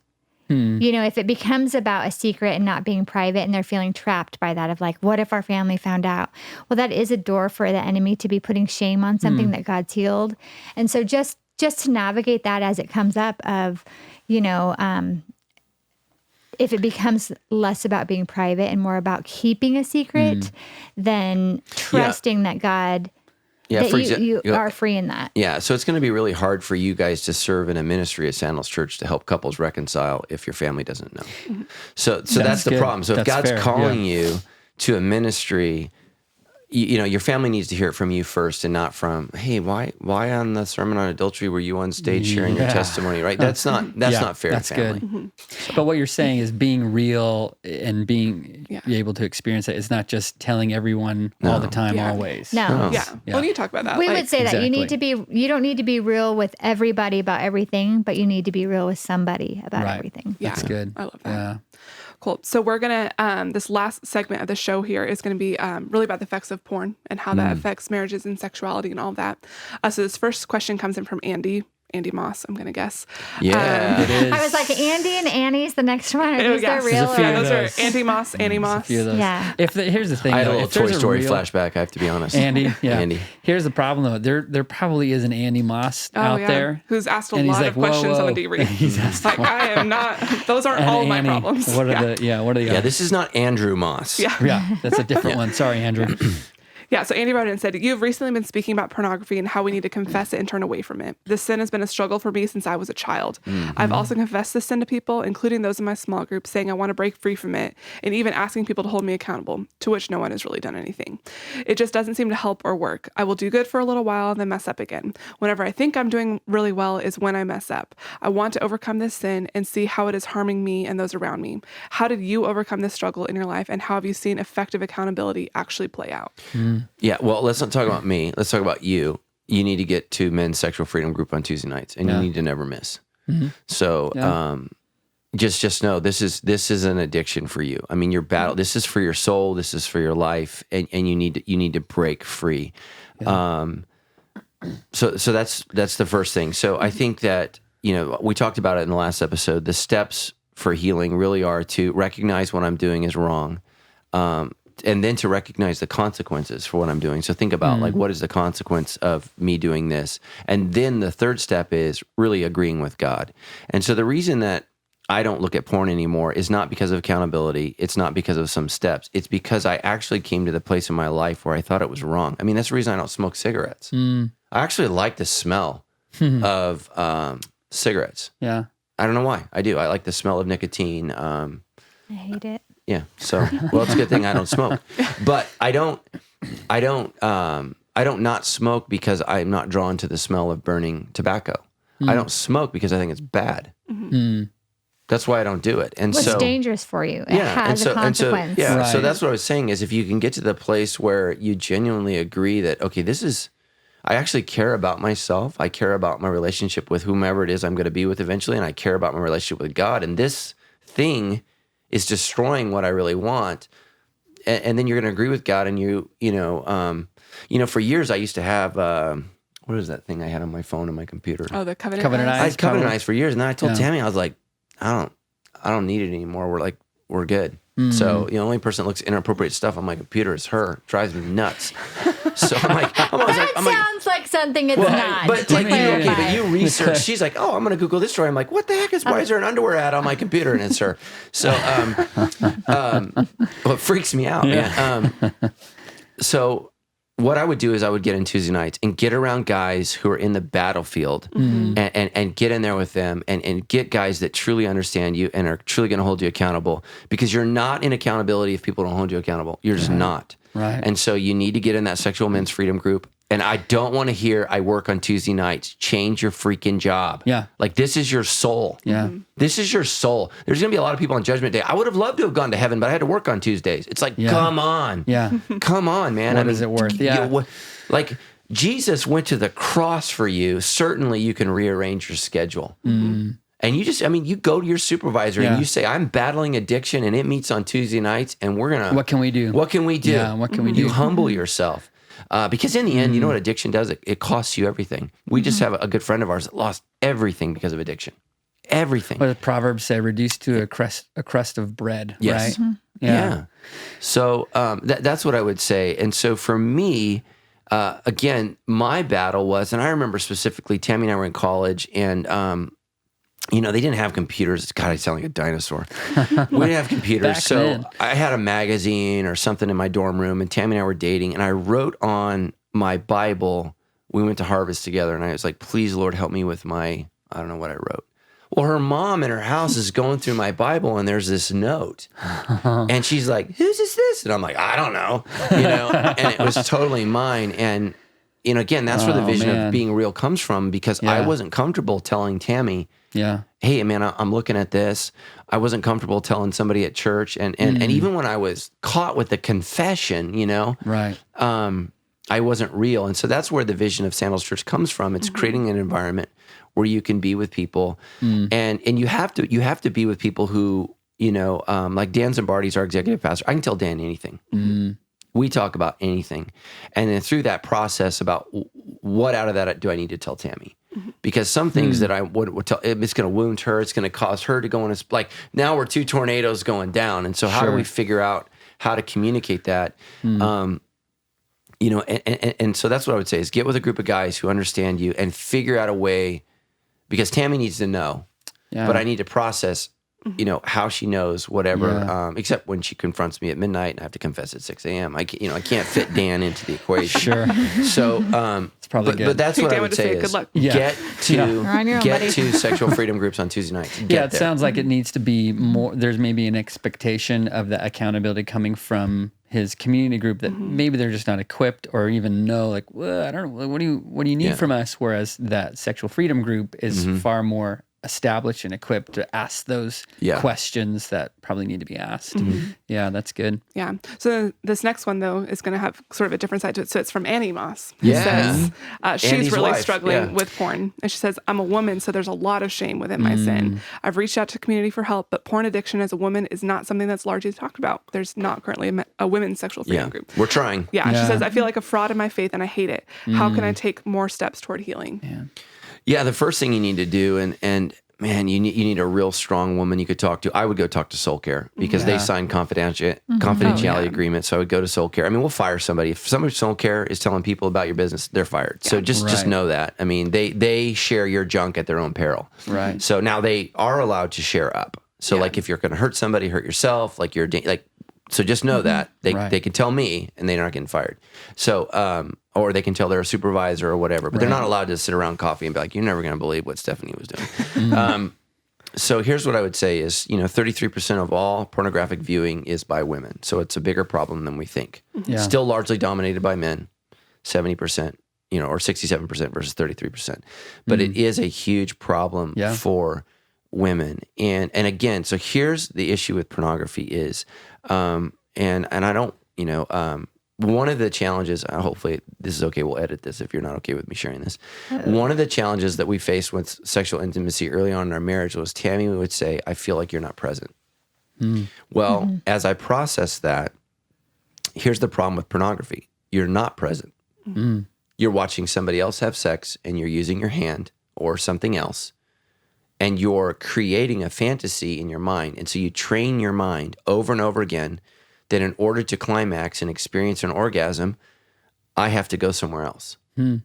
Yeah. And then that occurs in the process of real intimacy. And that's one of the things that horrified me about porn. I was like, good Lord. Like if you would have told me when I was 15 years old, hey, this magazine is going to make you not be with a real woman. I'm like, I mean, I would have thrown it at you like, and that's what it does. It causes you to not be able to be present. And so just know that what you crave is intimacy with a man. The other thing is, are you judging your own body in comparison to all the women's bodies? And, most porn actresses are 18 to 19 years old. It's disgusting how young they are, right? It's all the barely 18 sites. So now you're judging yourself. And I don't know how old she is, but you're saying, I don't look like her. I don't look like that. I can't do that. Well, I don't watch NBA basketball games and go, why can't I do that? Well, so why would you watch porn? And you're like, and what these guys do, and we used to have a ministry called JC's Girls, and I'd interview the guys. Guys, they inject things into their penis so that they can, and the reason why is because they no longer, the blue pill, what's it called? Viagra. Viagra no longer works. They are no longer stimulated by anything. So they have to inject the chemicals straight into their penis so that they can have an erection, so that they can do that. And it's because it's not real in any way. And it robs, we had some friends years ago that were involved in like the hookup scene.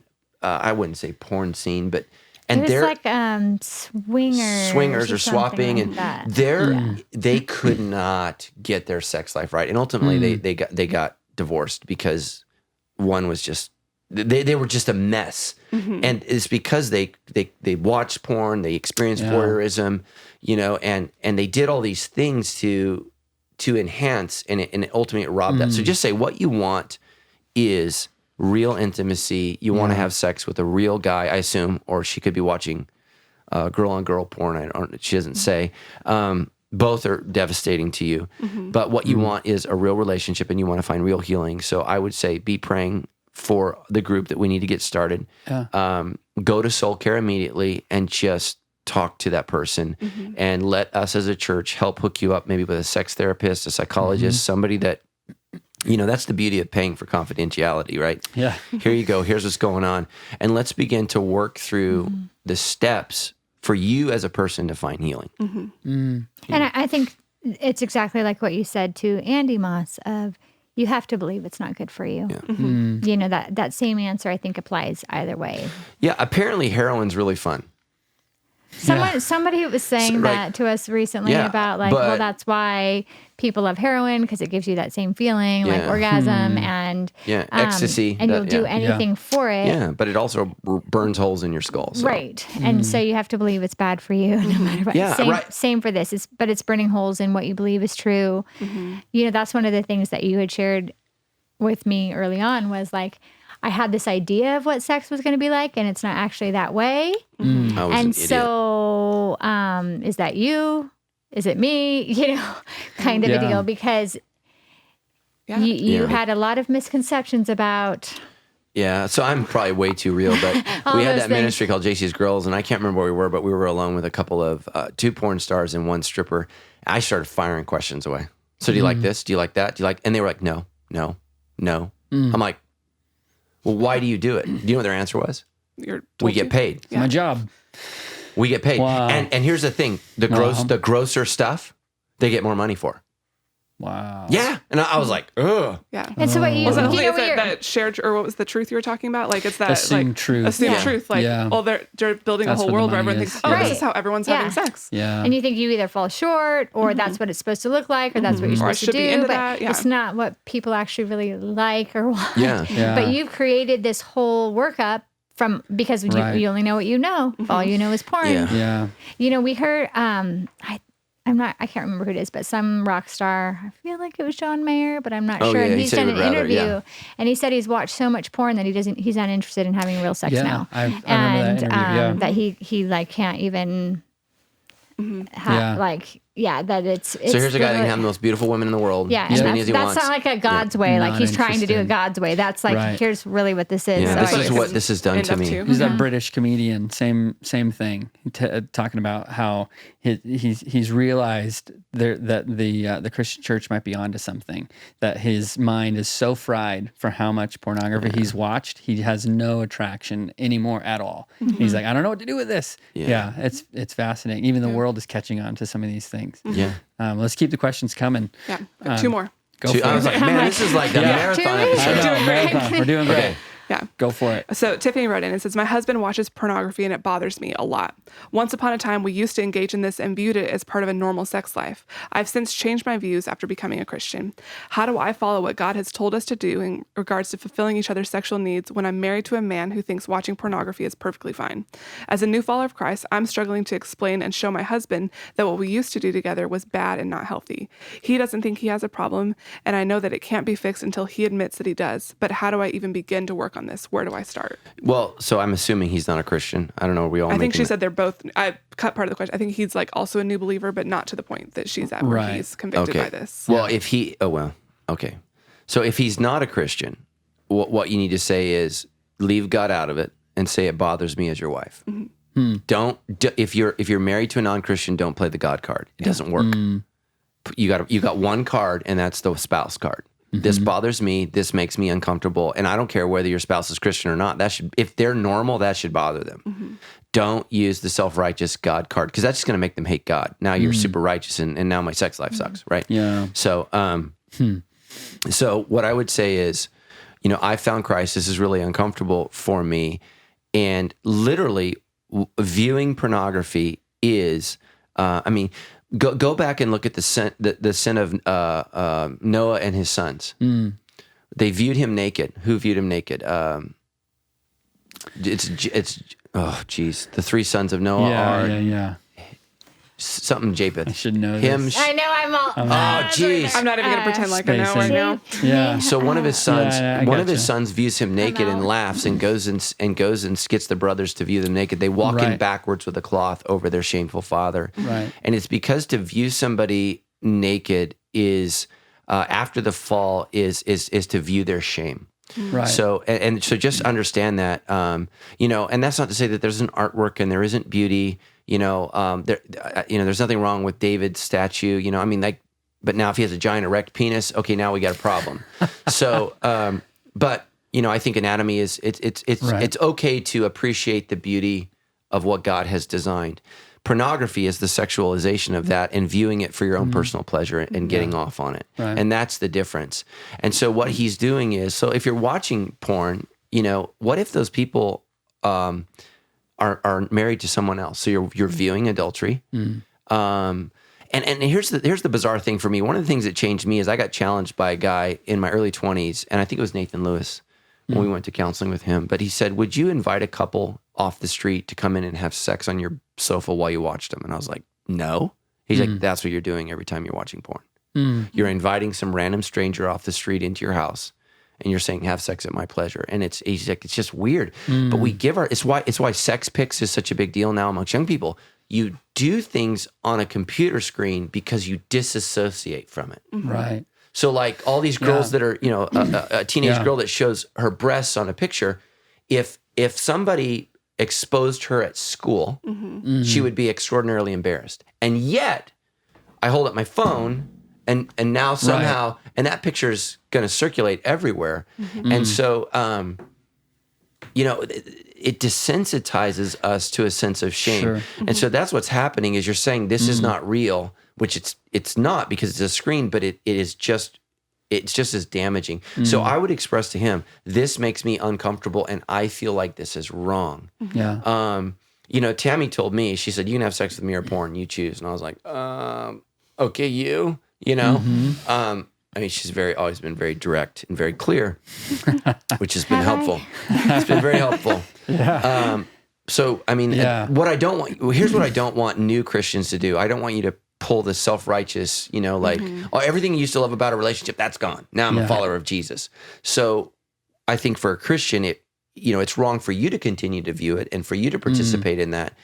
And then just tell him, it makes me uncomfortable when you're viewing that and it arouses you and then you come use me. So what you're saying is, I can't arouse you, and that makes me uncomfortable. And I'm just a means to an end. I'm a means to an end. Like I'm the only vagina in the house, so you're using that image in my vagina. What I want you to do is use this image and my vagina. I want you to be with me. I want you to be into me. I want to be the place where you are sexually satisfied, and that's the goal. The problem is he may not know how to do that, so you need to go to sex therapy. You need to unlearn. There's a great book out, and it's called "What Porn Does to the Human Brain," and it's, you know, I'm kind of a nerd, so I love it, but it's like basically 250 pages that scientifically says it's really bad. So Matt Brown, just Cliff to sum Notes. it up, But what it does is it creates sexual pathways, and so think of the way we have sex, like let's say you're walking in a field and you're the first person that walks through the field. You press the grass down. You've created the first trail ever. Now you continue to walk over that. Now you walk over it every day. Now you walk over it multiple times a day. Now you drive your car down it. We have this entrenched path, and that's the only way our brain knows how to get off. Yeah. So what I have to do is create new pathways, and it's really, unfortunately, it's rewiring of the brain. Right. And that's what he's going to have to do. And if he loves you, he's going to need to do that because you guys, unfortunately, you're forgiven by God, but you've still destroyed sex. So how do we slowly, methodically rebuild sex? And one of the best ways to do is to encourage him to withhold for a period of time for prayer. Because, man, the best way for a guy to be all into you is to withhold sex for a week. But with both people's consent. Right. And that way, because now what he needs to do is he needs to be able to be aroused by you and be able to climax with you without the use of porn. And that has to happen. So the same amount of times we walk down the other path, now I got to walk down this path. I got to create a new pathway. Whole new path, right. Otherwise, and that's what happens to John Mayer. John Mayer says what actually has happened to him is he can't climax with a real woman because the road to orgasm, he's traversed it so many times, it only goes to pornography. Yeah. And here's the thing that's even grosser is guys feel shame getting off in front of a real person. They're used to the privacy of no one's watching me do this. It screws you up. So that's what I would do is say, hey, I really want this changed. Let's get a sex therapist. Let's withhold for a period of time, right? So we talked about guys every 72 hours. So you get 2 builds-ups of those guys. Rocket Man, like 7 days. Yeah. He's ready, but he's all into you. Right. And we celebrate that and we praise God for that. And then you have to have the real conversation of, can you think of me when you're orgasming? Yeah. Can you be with me? And that takes painful, real, awful conversations. But I want Tammy to feel that when I'm with her, I'm with her. And I want to feel when she's with me, she's with me. There's nobody else in our bed. It's just us. Yeah. And I can tell you, as a young man who started viewing pornography at the age of 8 years old, which, just so you know, is the average age Yeah. that your child is exposed to porn. So I found it at 8 years old. This is a true story. I cut out all the breasts and vaginas. It was a Playboy magazine. And I pasted or taped them on my walls in my bedroom because I didn't want my parents to know what they were. So my mom came in and was like, because she'd never seen a breast or a vagina. She's like, what are all What of do you got these here? things on your wall? And I'm like, things that I found. And, Yeah. you know, like, I mean, guys, just to know, I had a friend who was sexually active with multiple boys on our block from a very early age. And it was something that, and she, I think she was abused. She was viewing pornography. Those things were happening. So every boy around me grew up with watching sex, having sex with, you know, this is prepubescent. Like, right? So then, sorry to go off. I'm just trying to say that there's hope. Good. So then, you know, in 7th grade, I have a prescription. I have a subscription to a magazine that gets mailed to my friend's house. Like, so like, right. So I'm building this up. Yeah. And then I get in college, I get my life right with Christ. I have from 8 to 19 years old, pornography addiction, where I'm literally viewing porn every night and masturbating.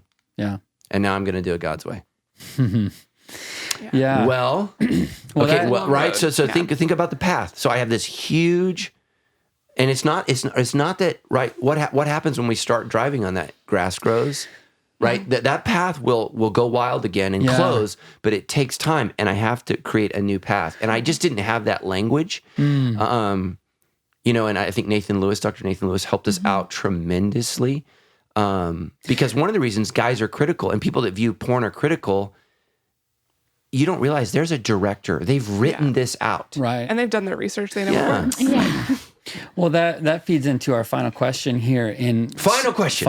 We did this it, is guys. Thank God. I promise. Yeah, this is so good, you guys. What we're going over here, and you're talking about having to make those new inroads and those new paths, which is one thing. You know, when you're by yourself, you're not in a relationship. But I think this question is, how do you do that in a relationship, in a marriage? And so it says this.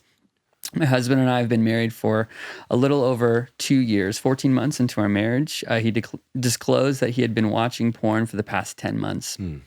Yeah, I felt betrayed, still struggled with hiding and lying to me. He got into soul care and has been in counseling for over 2 years now. To this day, I still catch him lying and hiding things from me. How am I supposed to move past this hurt when he continues to break my trust? What can I be doing on my end to make my marriage work? This is brutal, but you have to reward honesty no matter how bad it hurts. The truth is, he's so afraid of disappointing you. I mean, I'm guessing that he would rather lie to your face than admit to you what he's done. And so what you have to do is, because, you know, I'm married to, Careful now.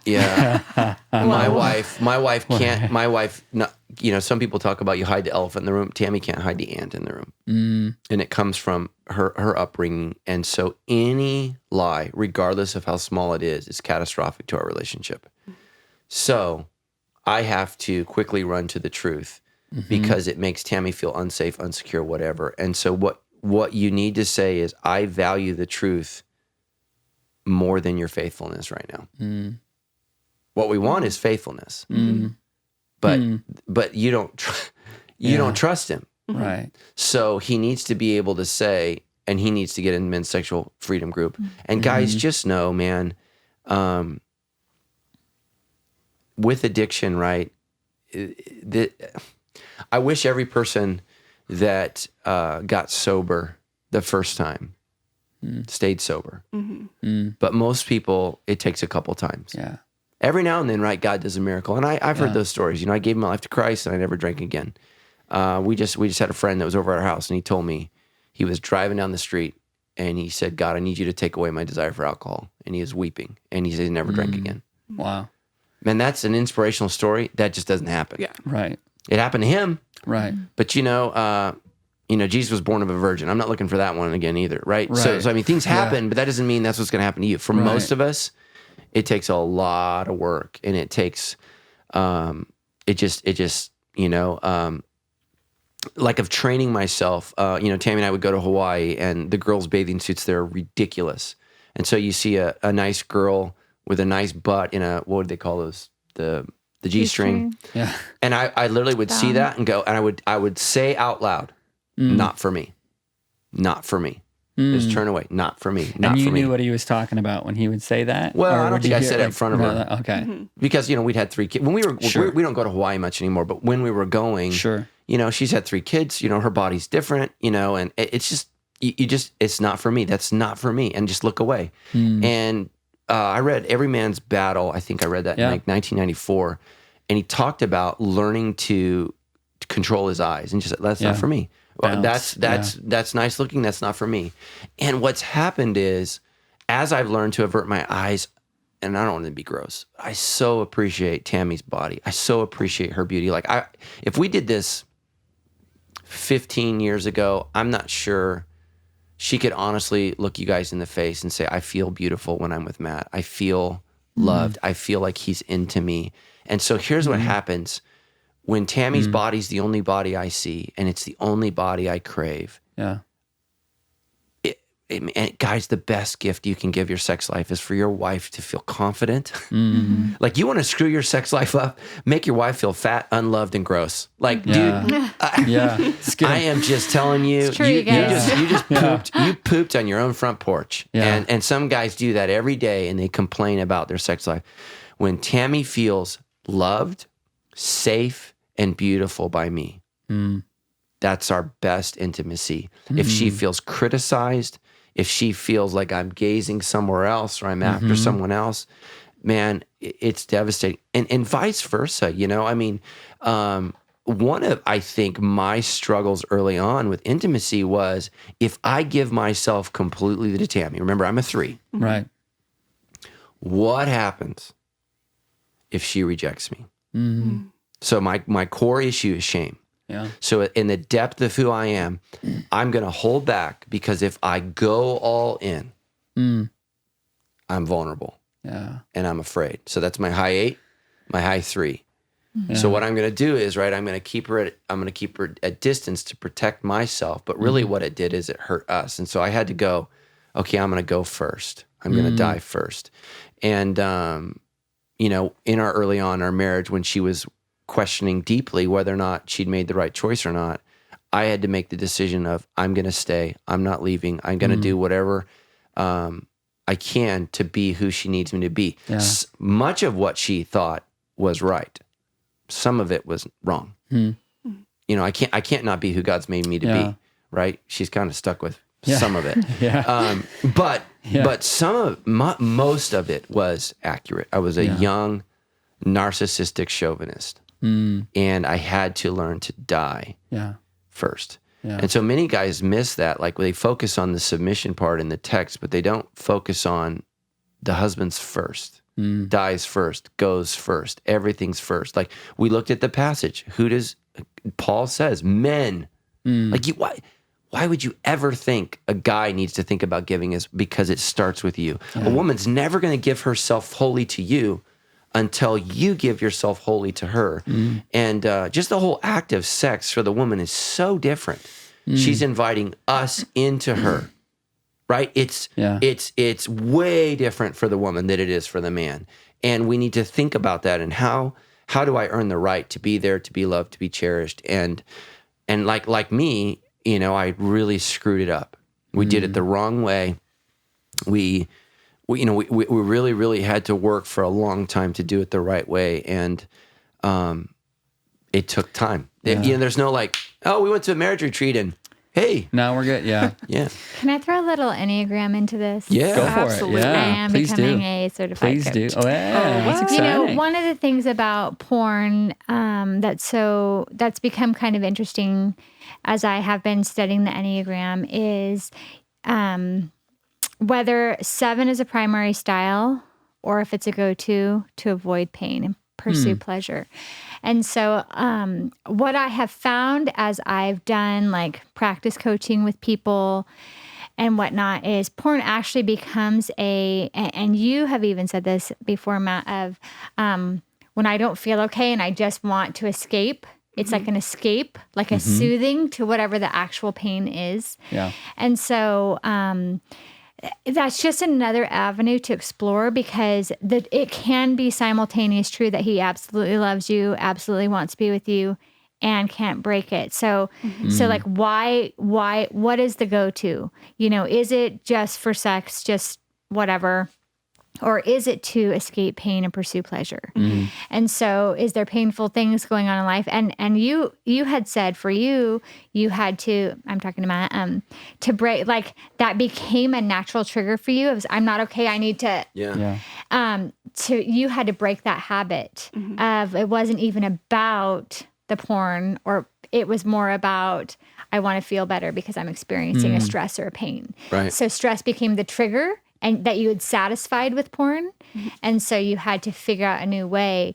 And so with the Enneagram and it's not about the Enneagram, it's about exploring the idea that, the porn might be a means to an end, not even having necessarily to do about sex, but to do about self-soothing because of avoidance of pain or avoidance of a reality they're not okay with.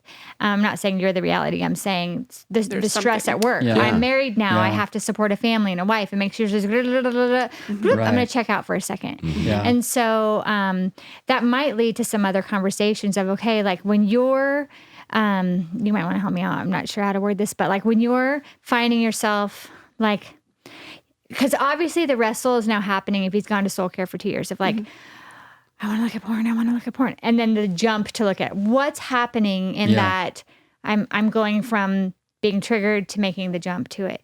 You know, are you feeling stressed at work? Are you feeling stressed about our finances, about parenting, about the future or whatever? Okay. What's the trigger? And then that's the release. Like, Right. Well, and that's where being a safe place for him to come and tell you when it's happened is so important because then if you can let porn be porn and forgive him, move on, and get to a place where he's feels safe enough to tell you what the trigger is in the first place, I think you're going to find way more success there when he feels safe enough to talk with you about what's actually stressing him out. Yeah. because But not all raise sexual. you watch porn Right. again, what's wrong with you? Like you're You're terrible. gross. He's You're- never Yeah. going to feel safe No. enough to tell you what's actually causing it. So And sometimes it is just a bad habit and a selfish means to an end. And Yeah. and a lot of times though, which the Enneagram's teaching me, it really is a safe place to avoid pain. And Right. So like in yeah. high school, I was not sexually active, Right. but I was into porn, Right. Because it was my because as a 3, right? So I feel shameful. I feel inadequate. So inadequacy is the fear of the 3. Like I'm not good enough. I'm not. Right. So I'm 3'4", and so I was. Were you pretty small growing up? Yeah. I was a small guy. smaller guy, yeah. You know, so and this is back in the '80s, where like football team, and I was like, okay, I'll be the kicker. So just really, really struggling with who I was and finding my place. And again, as parents, it's so important. Again, as we get into honor your father and mother, that we learn to affirm boys. I'm always telling my son, "You're good enough. You're gonna make it. I know this is hard." Because he's at the age where he's very aware that boys are different height, different strength, different abilities, right? And you're looking around and your world just, so he grew up in a home where he's the only boy, so he's the greatest thing since sliced bread, right? Oh my gosh, mom thinks I'm great. And then you go into junior high and everybody's bodies are changing, everybody's Right. growing, and you're like, and women feel the same thing, right? Like prettier girls get more attention, you know, like smart girls get more you know, and so and we're all going, and so it's, you know, with your sons especially, and with your women, your daughters, you're beautiful, you're going to be loved. You know, whatever man marries you, it's going to be so blessed, you know, like saying that to them and speaking those words over them. You know, it's just important. No, that's really good. Man, we covered some ground today. I think it's our first. If we can go for another minute, it'll be our first 2-hour show. I know. Well, we still, Oh my goodness. We we're gonna covered make it, guys. We might even get there with the intro song. So. I think so. Okay. Yeah, I think so. All right, love you all. Yeah, thank you guys so much for all praying those for everybody. Yes. honest questions. If That you guys was have follow-up questions too, fantastic. send those in at debrief.show. We would love to get some more questions in. And Mostly thank you, thanks for- Tammy Brown, the best pastor's wife of all time. Yes, thank you. I Coming in. try. That's right. Awesome. Thanks, guys. All right.